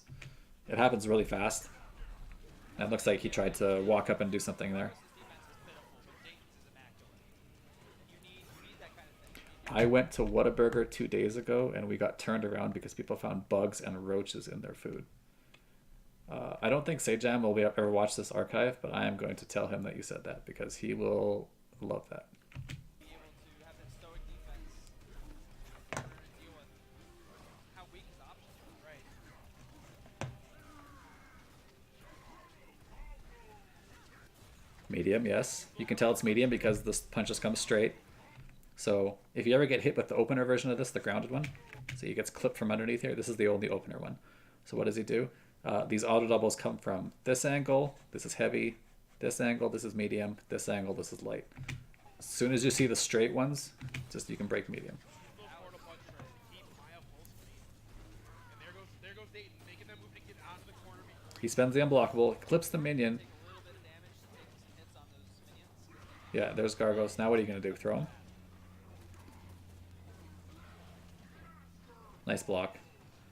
I would consider, in this situation, because you have a life deficit, I would consider the shadow counter tech here, where you shadow counter anyway, and then instant cancel. Don't want to shadow counter because you tank it with armor. exactly. Well, nice conversion. That's breakable, though. Tank it with armor. Exactly. This would have been breakable. D-Train was Would have been what he needed, even though this is pretty low damage. Back to the corner, I think. 17, that's more than I thought. just about gone. There it is. Backdash? Ah, okay. It is a pretty good combo for Unbreakable. He gets all the dagger pips back. He's going to spend them again. Come right back. Is he going to get a chance? Caught by too many of those, but That's like the 75th time in a row Dayton has done some command grab reset after command grab. You kind of like don't want to... I don't know. It's kind of hard when you're sitting on stage or watching other people get hit by it because you're like, man, he'll do something different when he plays me. But then he just keeps doing command grab. And everybody keeps getting hit. How plus is Gargoyles after that? I don't remember. I don't remember. It's a lot. It's a good amount. But you have your options. You have your DP. You got your backdash. Oh, finally pressed this question. And there's a good confirm. Okay, short combos. It's going to hurt quite a bit. 26 is pretty good for no meter. Because it started with the Fierce, right? The Fierce was a lot of the damage in that 26. This is not the situation you want to be in again. Dayton has been so good at getting his opponents right into this spot. Yeah, it's such a nightmare. And there's, again, the situation where This is not the situation you want to be in again. he steals the meter, so he knows that he has enough meter to do this without shadow counter, puts himself plus. Yeah, it's such a nightmare. Brings his meter. Oh, I'm surprised that was no punish. D-Train's got a shot. Nice punish there. And Wheels guest breaks. Backing off. But on the back jump, if he Ah. sees a command grab whip, he can throw a dagger and get a conversion. Oh, and he got him. I like it. Sees a As good from Dayton. I like that you're willing to counter break Dayton. Don't change that. Into the counter breaker. Damage ender? No, well, damage ender kills, I think. I don't know why he doesn't. Stuck in that corner. That's another setup that's guaranteed to not get hit by the minion here. Stuck in that You can actually just like forward dash it. I don't think this is nowhere near meaty. She has tons of time to get out of here, and Stabby will not swing yet, so you can just kind of get out of there. in that corner. Stabby keeping his Zuna drop safe. Stabby gets hit. They go way back. Way back to his gargles and slaved his people. Yeah, the reason Dayton's okay taking the throw is because he knows throw will give him instinct right away. It's the kind of the fastest way for him to get instinct.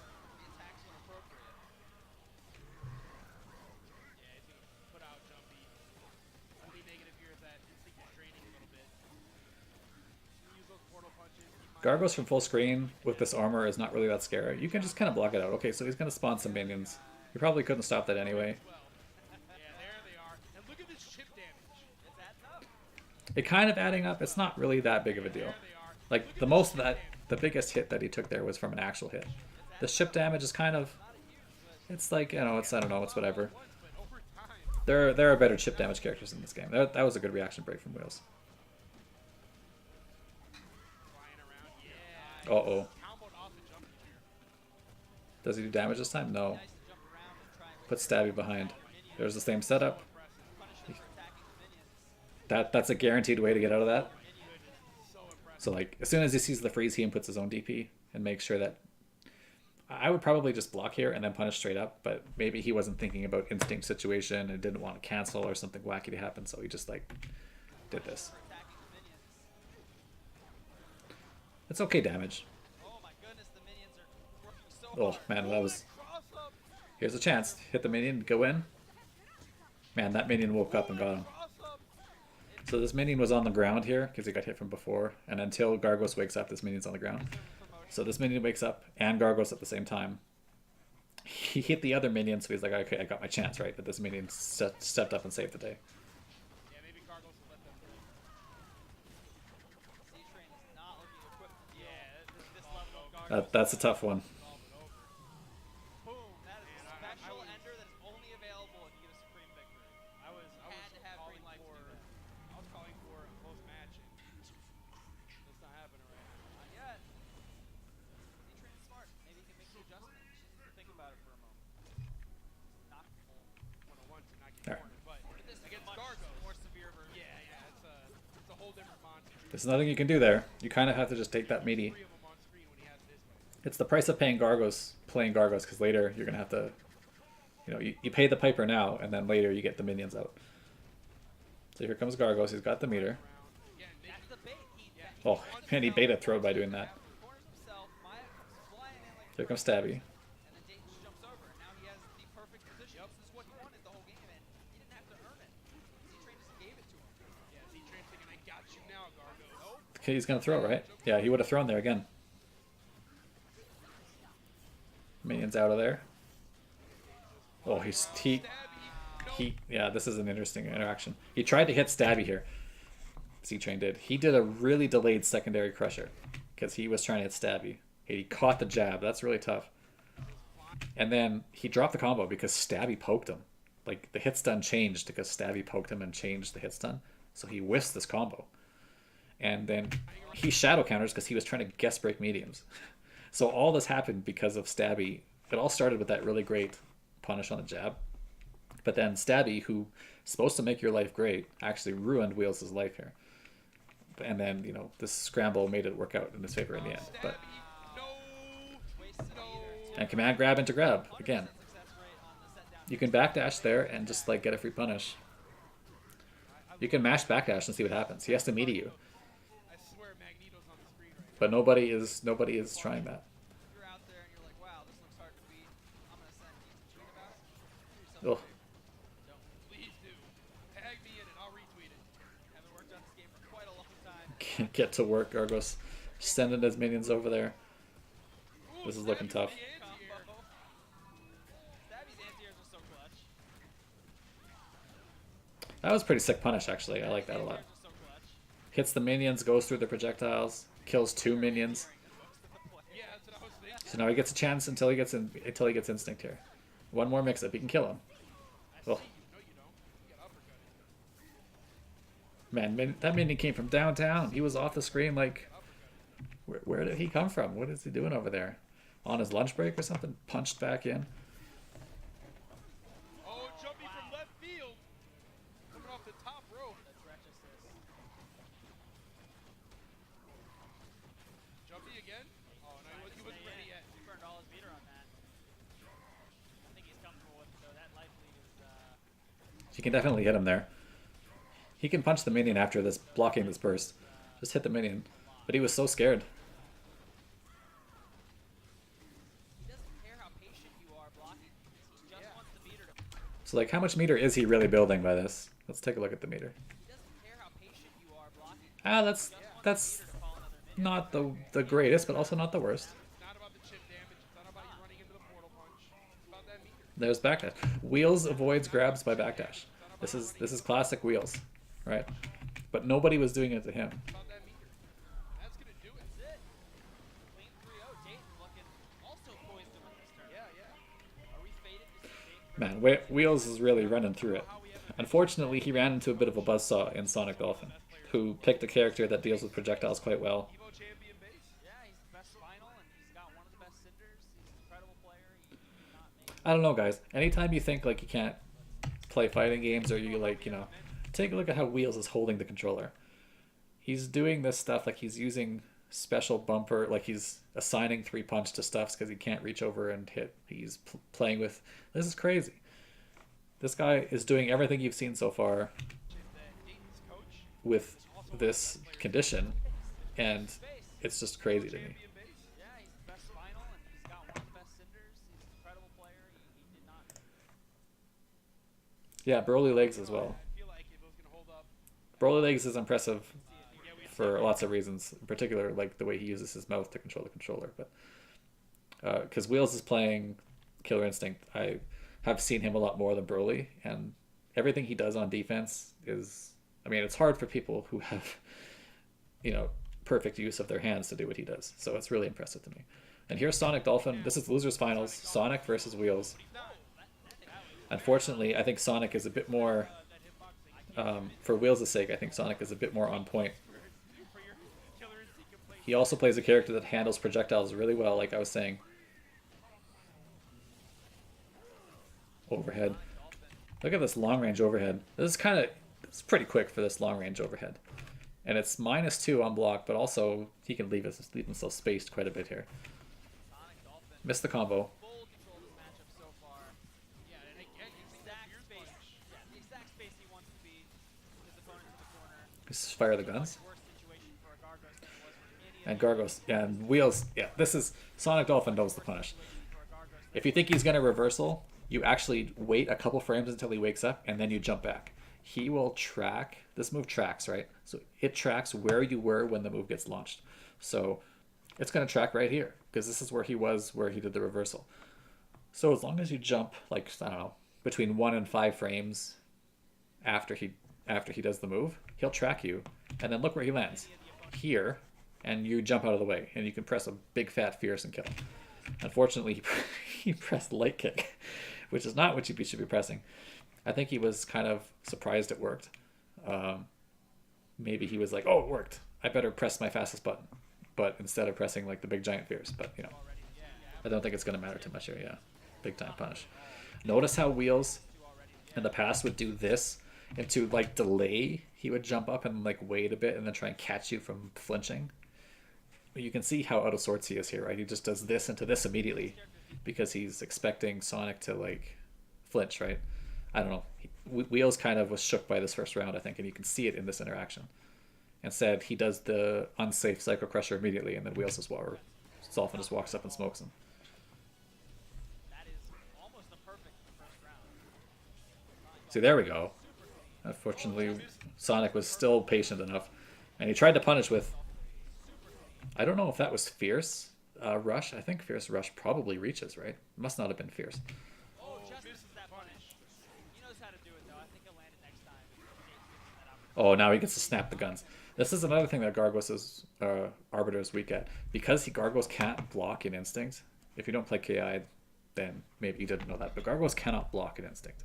So he eats all, like if Arbiter just wants to unload the gun on him, each of these doing 10%, or like maybe not quite as much with the armor, but like 7%, he can just unload the entire clip. And just Gargoyles' life will go like ding, ding, ding, ding, ding, ding, ding, ding. So he has to burst immediately. But what he has to do is get out of this pressure first.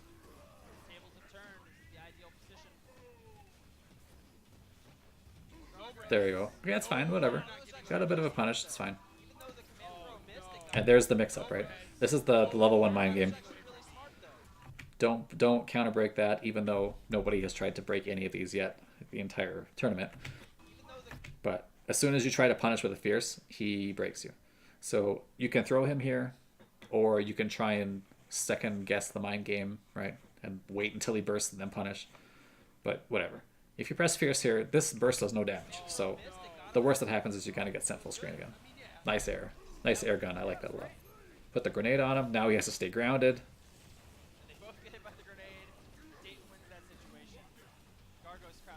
Here comes minion. But remember, he can do this. And now Stabby's out of there. Those are all projectile hits and he can just walk through them. Oh, he baited the throw too. He did exactly what he wanted to do here. And jumped instead. Oh, tough. But okay, command grab. Command grab is still good. Hard knockdown. I don't think... Oh, Dayton did get hit. Dayton can make this not so bad.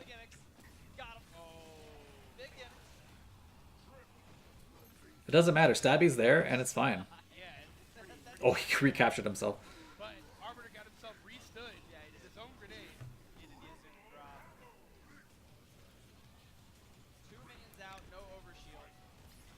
Oh, he swung and got both minions. It's harder for Arbiter to do this because these normals are so slow.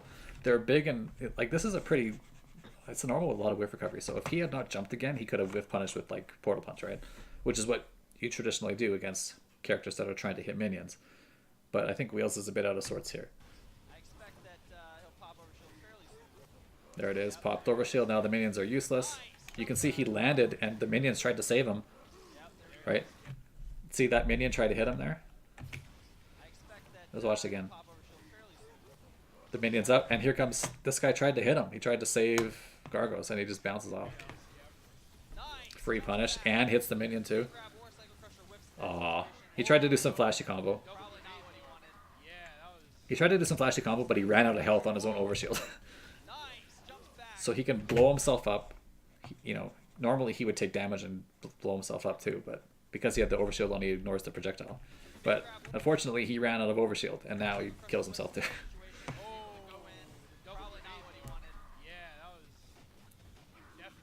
Command grab tick. And there's the mind game I'm talking about. Dayton triple guessed him here. Instead of... He was waiting for the burst this time, right? And so Dayton just grabs him. He just waits for the recovery to go completely through and then grabs him. And Sonic is probably like, ugh.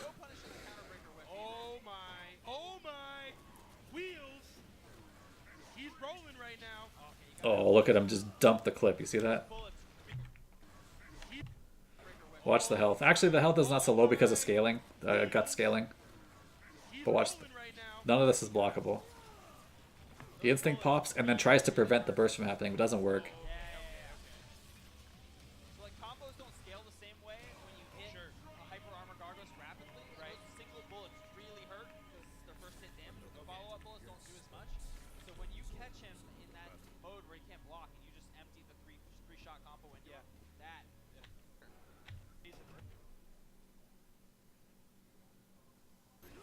Alright, moving on to the next set. Or next round.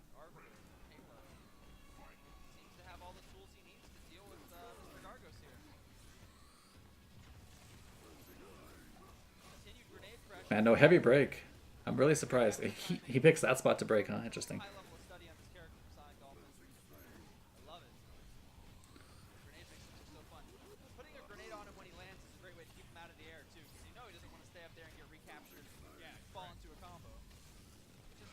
Man, that's smart.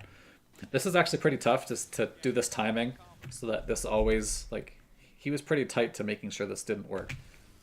Oh, he just got it off before the grenade exploded. This was close to not working. Gives Arbiter so much control over the thing. That was a good break from Wheels. And look again, Wheels knows. Really gives Arbiter He had so spent much control over he had spent the meter or didn't have enough meter because he had spent overshield, right? So he knows, he's like, okay, if I get a chance, I have an opportunity to turn this around with the shadow. There's a chance. Gargos is actually a little bit more plus on combo breaker than other characters. He's +4, I believe. Most characters are +1. So he gets a couple extra frames to launch the shadow at you, and you kind of have to hold it. There was the backdash. And there's the mind game not working in Wheels' favor. So he eats fierce damage before the burst. He doesn't care. 'Cause You know, like he's okay. it's worth the risk. Fierce is fine because Sonic is never breaking there anyway. So it's not really a risk that he, you know, like Sonic is not too scared about being counter broken. Arbiter builds a lot of meter. He'll take the 8% and move on. Pokey game, and he's not really getting into the combo part of the game. Yeah, that standing gears punch. Builds a lot. A lot of meter built. Oh, that's a tough mix up the block. That goes straight down. He can do cross up medium punch instead. Here comes Stabby. Hard knockdown because he wants to He can pop instinct and make this whole thing useless. Wow, what a jump. It didn't punish in time. but he's out of the corner. That's But he's fine with that. I don't think this is real. Yeah, see? It's not real. Wow, that worked out for Dave. it's not a real gimmick, man. I don't know why he keeps doing that. It's not good. 1, 2, 3. Nobody's dealing with it. Spin a Rooney Overhead. Great block. Gonna do another one? No. Nice. Great patience from Sonic. He doesn't panic. He knows Wheels is trying to overextend a little bit. So again, like every time Wheels does this, he opens himself up to getting shot in the air, right? So like, you know, he might do the quick one down again, or he might go back a little higher before doing the quick one down, or he might fly all the way back. But Sonic knows that if this is a risk in his favor, where he can just suddenly do an open, like he can do the air gunshot thing and empty the clip towards him, or wait till he lands and do a gunshot, like it's...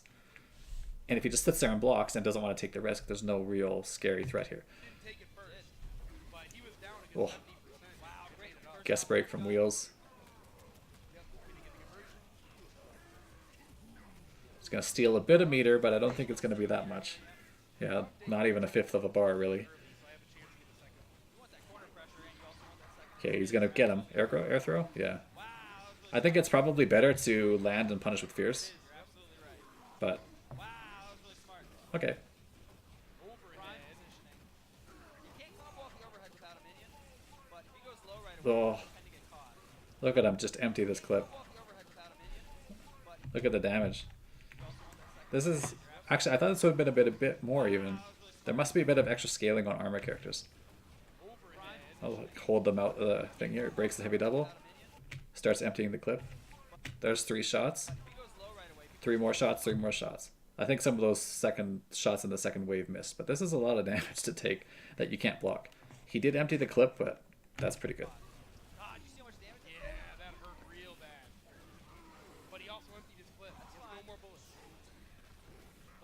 It's fine because he has 3 grenades, That's true. and Gargos parry. Oh, parries it. Arbiter This is why it's fine. parry instinct. You always forget about it. Nobody does It's it. gonna hurt so bad. He's going to put the grenade on him. And the grenade. You got the meaty, he has no instinct and no reversal. Not quite, not No quite. bullets, no bullets. Okay, okay. 2-0 Sonic Dolphin. But you can see why this wasn't a big scary threat, right? Arbiter or Gargos had no real way to get this minions out. Parries it. He has no instinct to save himself. He can't even reversal with Shadow, so it's like, alright, well, even with no gun, Arbiter's just going to walk you down with 3 grenades. Parry instinct. Every time he hits you, up goes the grenade. And now what are you going to do? He's in trouble. That's gonna do it. Oh, no, not quite, not No quite. bullets, no bullets. Okay, okay, That's it. 2-0 Sonic Dolphin. Wow. Absolute command over this match. Every day. It's a tough matchup, I think. Wheels have played really well to get this far, starting in loser's side on top 8. Had to overcome sort of a lot of really good players and play with a high level of stress, I think. An Orchid. He is playing Orchid, is he? So many characters in this top 8. What I forgot, did he switch to Orchid or not? So again, Orchid's, stuff that Arbiter really likes to do. skip ahead here a little bit. He does stick with Orchid now. So Orchid's Oki is also kind of projectile based, but her grounded buttons make this a bit more miserable for Arbiter.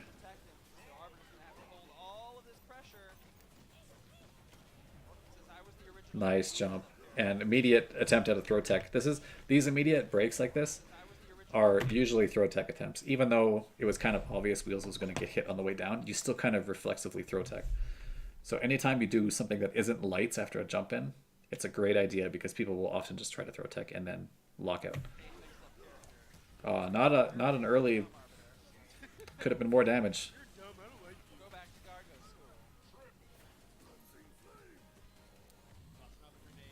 Yeah, there was a good one. This is a good timing on this one. It's a little bit easier on the high jump characters to do that. I don't like this from Sonic. If you do anything except damage, this is with any character. If you do anything besides damage ender, you better have a plan. You better have a really good plan, because you're sacrificing damage for something, right?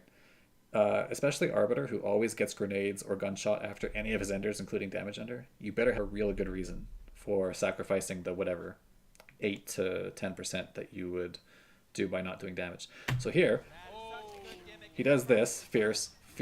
He does level 3 launcher ender, puts the grenade on, which he could have done after damage ender, and then I was expecting something really good here. Instead, I mean, he does a meaty, which would have been just fine the other way, right? So instead of doing 20, he could have done, I don't know, 34, 35%, something like that. So I don't know. In my mind, you need a real plan if you're going to do something. Like, you better have a stick mix-up planned, or like a meaty that's really deceptive or something.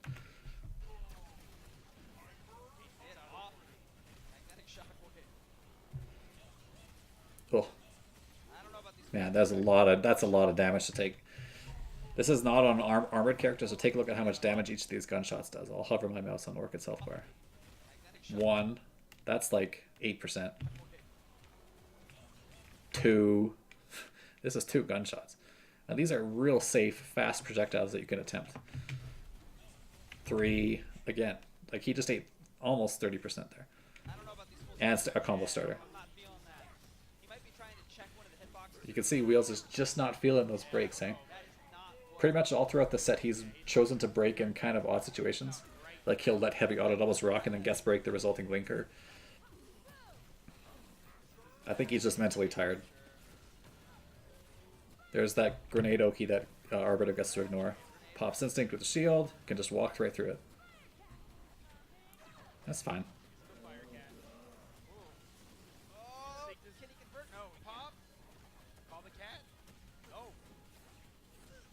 Ugh.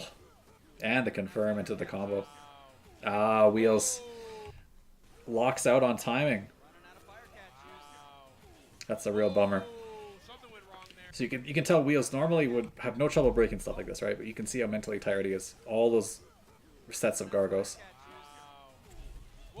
Unfortunately, well, fortunately for Wheels, Sonic Dolphin had their correct read just only a couple frames late.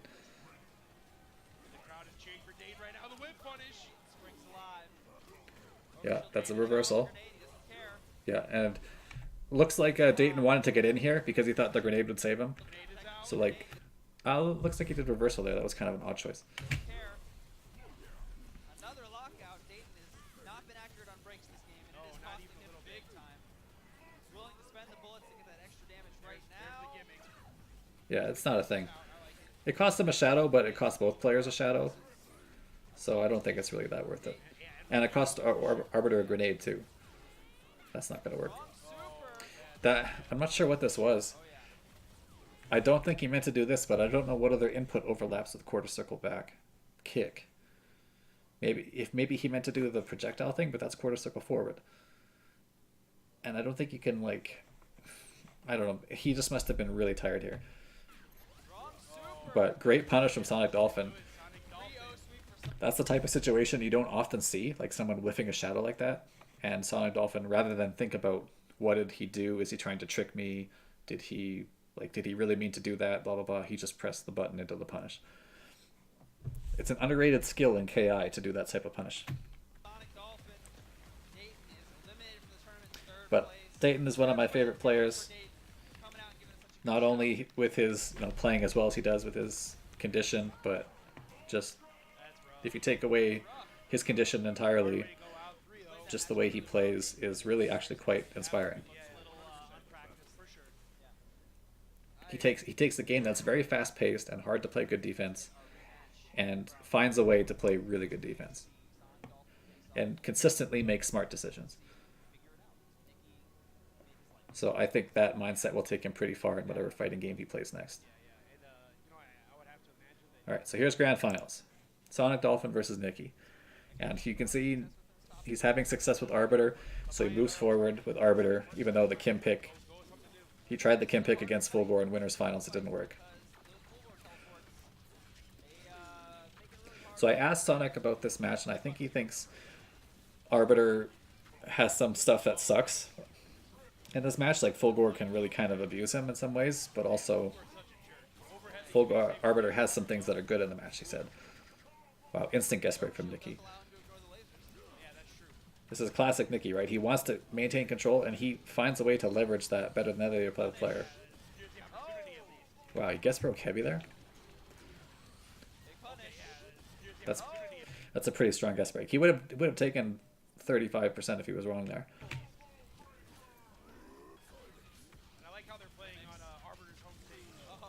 Yeah, and now this is not really working for Sonic anymore.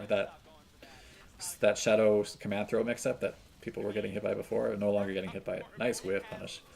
Who said you can't whiff punish in KI? Look at this.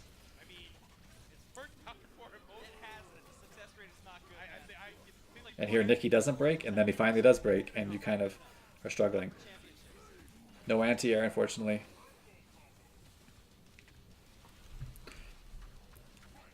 I think one thing Arbiter does have going in this matchup is, of course, his projectile shield.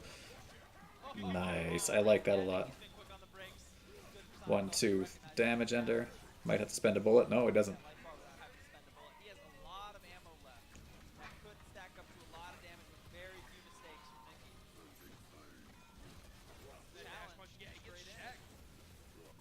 Nikki lets that go, and he guesses light here, huh?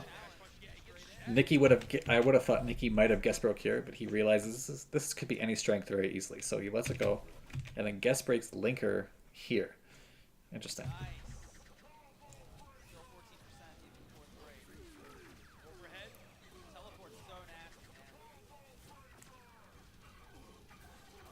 And Sonic Dolphin, who is also a very active breaker, lets this go. I think he's a little shook. He lets that medium auto double go, something he might not against a weaker player.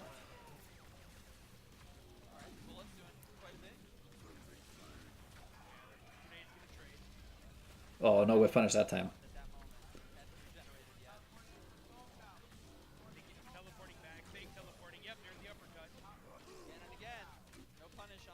Did he hit him? Yeah, he did.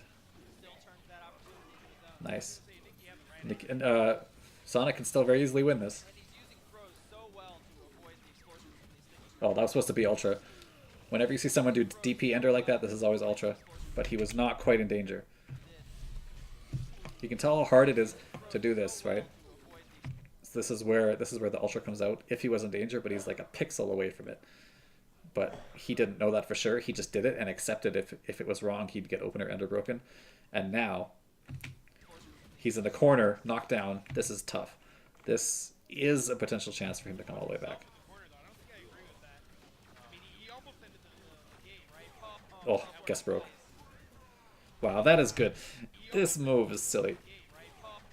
Pip cancel that into DP, but how do you do this fast enough? In a game like KI, this is so hard to do. So I don't know. Nikki, I said I was doing this analysis on Twitter, and Nikki responded with like, my analysis was, I just kind of did stuff and it kind of randomly worked out for me. And I said, don't sell yourself short, man. You saw what happened there. Nikki is an incredibly good reaction-based, feel-based player. He knows how to capitalize on people's, like he picks the right spots to guest break. He's very good at it, and he shouldn't apologize for that. I think sometimes the community makes him feel bad for it. That was a good punish. This is an interesting situation. If Arbiter gets recaptured by the grenade, in the air, or whoever gets recaptured in the grenade by the air, recovers before the guy on the ground does. So here Arbiter was getting launched by the DP. Fulgore hadn't left the ground yet. So Arbiter gets recaptured by the grenade, and he recovers now. He's recovered, and he's still staggered. So he gets the punish. Saving his best option for later. I appreciate that. The opponent really off balance. Okay, reversal's good. Are still successful with like a less optimal thing, right?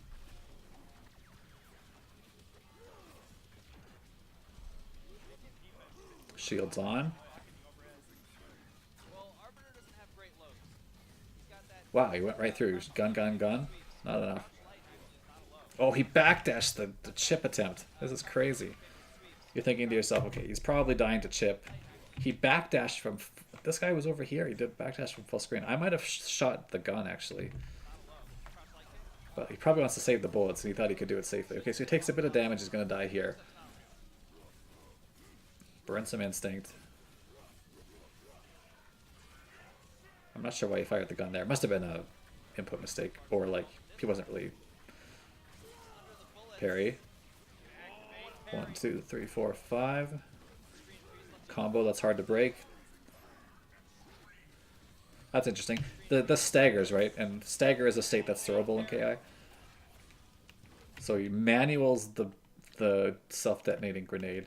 This puts him in stagger, and now he can do like jump, air normal to continue the combo, or he can land and do a normal, continue the combo, and put you in like a timing lockout situation here, or he can just land and throw you. And this throw has to be teched very fast. And if you're not, guess what? Now you're knocked down with white life and a grenade on you. He's gonna get recaptured. Yes, perfect. I like this from Sonic Dolphin. Is not to be deterred. He's thinking to himself, if Nikki really wants to be this aggressive and whatever, I'm going to keep up with it. I'm going to take some risks that Nikki's taking, and I'm going to come out on top sometimes. This is big time damage. Medium double damage enter. I don't know, it's 50%, which is high for Arbiter, 45. He tried to bait Shadow Counter, didn't work. It's fine. Arbiter will have more life than... Oh my goodness. Oh, good break. Yeah. There's 8% more life. He's going to have instinct eventually. Yes. He does it immediately after the first hit. He thinks, even if Nikki is trying to fake me out by doing 1, 2, and then nothing, or like 1 and then 2 later, he's going to start on the first hit. So I'm going to get him before he even has an opportunity to enter the mind game. And he's dead. 1, 2, 3, 4. He's gonna gun him. He's dead.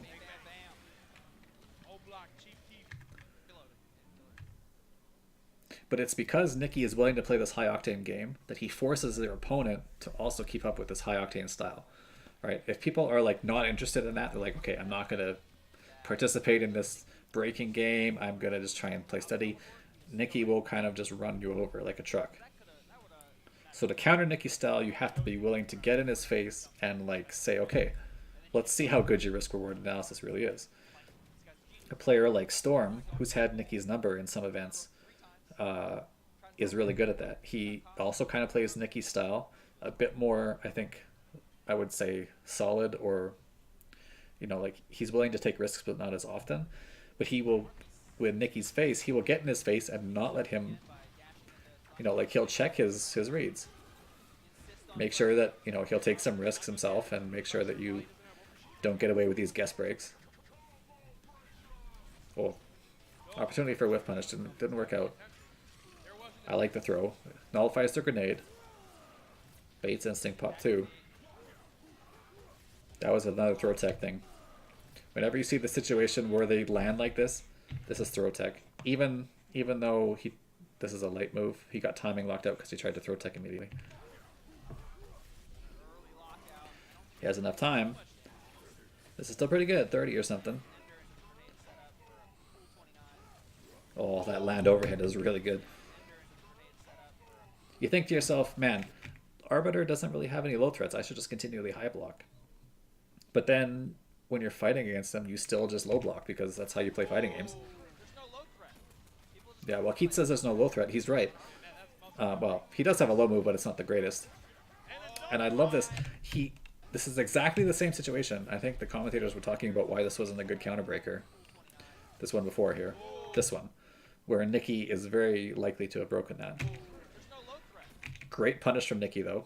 As fast as he is on breaking, and as fast as he, like, sometimes lets breaks go, he always punishes these counterbreakers with a good move. But then what does he do? Sonic Dolphin immediately does the exact same thing. The exact same auto double with the exact same timing on the counterbreaker. He's not deterred. He knows that Nikki is thinking, okay, is this guy going to be gun shy, whatever. He doesn't let that affect him. Immediately guesses right the next time. Nikki has been getting counterbroken left and right this set. You can't win in KI if you get counterbroken this often. So much free damage. Man, that's good. Oh no. See that? Yeah, this one, I actually don't dislike it either. He picked it on lights, which is kind of an interesting time to counter break in KI. If you try to counter break a move, usually counter breaking lights is a bit like triple mind game heavy thing, or triple mind game high level play. So I don't mind it in grand finals or combo breaker. Oh no. But again, great punish from Nikki, The chick is up. and he wins the round. Is it? I don't think it is. I think we're just See, Keith says the jig is up, but I don't know.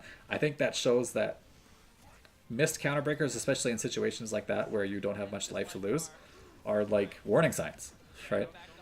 Remember I talked about that in the very first set of this stream,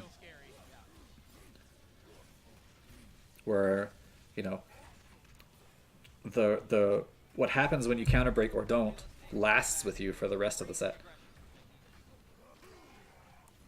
So whatever, he's willing to pay a bit of a price there to make Nikki second guess things later. Now he can do heavy auto doubles a bit more often. Nice block. Nice. Oh, he tried. This is a really hard way to counter this. He blocked high and then immediate low and then tried to shadow counter the 2-hit low. And he was like so close to getting it. Oh no. That is gonna hurt. Nice tech there though. Okay. See, look, Nikki tried to, like, he was going to try and break the shadow probably straight up, but he didn't do it on the first hit because he counter broke last time. He tried to pick a different spot, and the timing wasn't there for him. Nikki's not getting counterbroken, he's getting locked out. His breaker game is not Okay, 50%. Grenade on him, still lots of meter. neutral is very good, but he is just damage deficit from counter breakers and lockouts. Is that working? It is going to work. I wonder what he pressed. Keeping it simple, gets a mix. Self-detonating grenade, and he caught him. He caught him backdashing, I think, right? Very nice grenade. It said punish, so I guess it wasn't a backdash. Interesting. Getting tagged. Nikki with game 3. But again, Nikki does not save himself here, right? If he's wrong on this, he loses the game most likely. Very nice. But he knows that whatever Sonic is going to do is not fast enough to beat the shadow. Sonic would have had to sit there and block. Ends up getting tagged. Nikki with game 3. But it wasn't all in bet. Like, It's up 2-1. He's one game. Nikki couldn't save himself.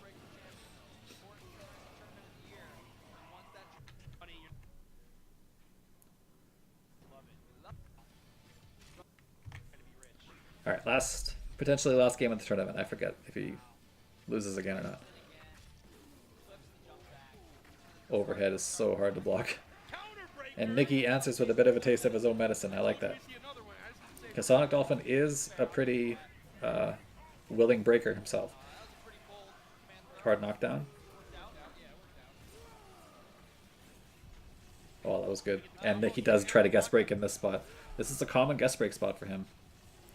I think he probably guessed light. And the lockout again. Nikki getting locked out. Not going to control the 4 here, but he will take that level 3 damage and some more festivities. Alright. Reversal.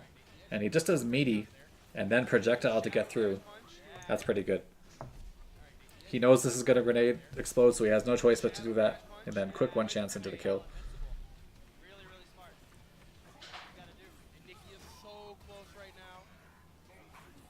The Arbiter in the grand finals is pretty cool. Yeah, it's really dope. It's almost like this game is Ah. well balanced. This is why Fulgur's a good character. He has a 1-hit low and a 2-hit low. And here he tried to shadow counter the 1-hit low and was wrong. The second hit hits him. And then he tries to guess lockout. He might have even tried to do a combo here. Very well balanced. Like you might have tried. Really dope. Sometimes you get. It's almost like this game is I guess he probably knew he was breaking here, but sometimes you get like you break while you're trying to play offense. very well balanced. Almost. You heard it here first from Tupperware. Like you tried to like offensively throw or something like that. Oh, that's a Oh bad my situation. god. And Nikki is so close right now. Not a lot of meter, but Pretty tough. He has to pop instinct. Yeah, and Nikki is smart, and this is super smart mix up from Nikki actually. He teleports in place because he knows the instinct pop is coming.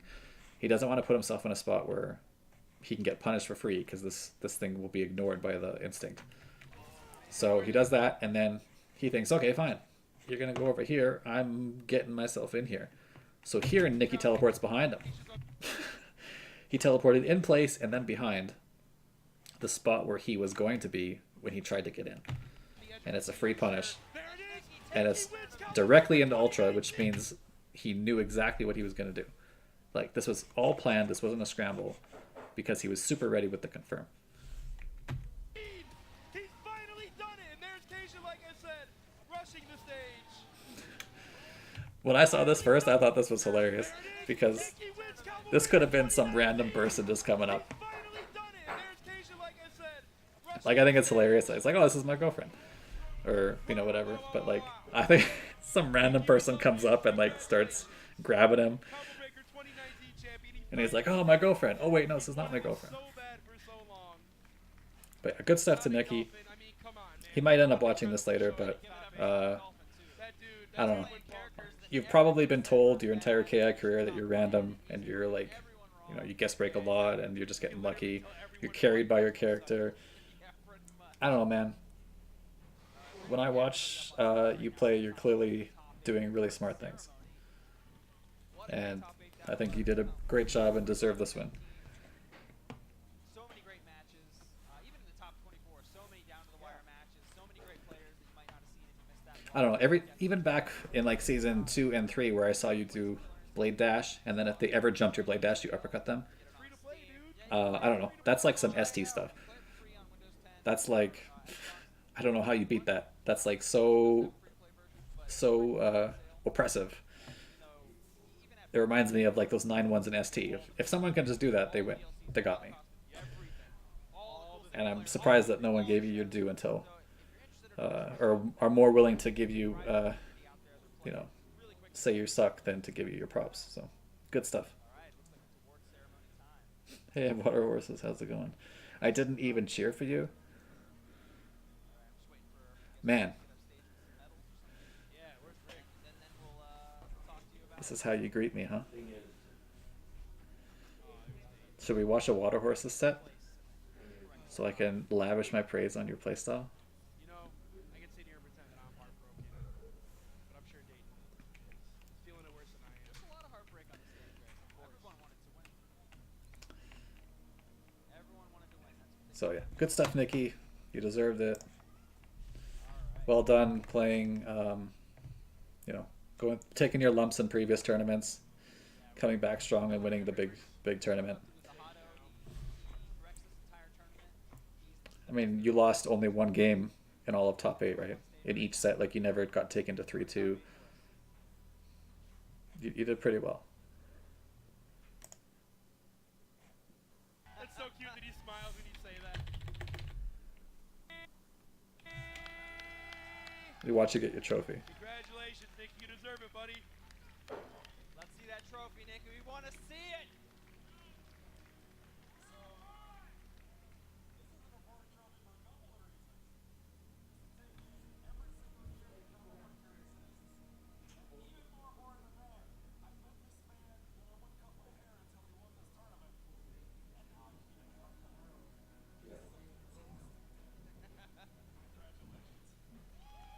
All right. Rick was just saying he swore he wouldn't cut his hair until. I really like this trophy, actually. This, like, platinum, whatever, Because Rick could finally get a haircut. CD disc-looking thing. I think that's a really cool trophy. Calvert 2019. Very subtle, not super, Stay tuned. There's more you action know, all day at Calvert over the top. today and tomorrow. It was so great having It's you. only Saturday. Wow. Cool.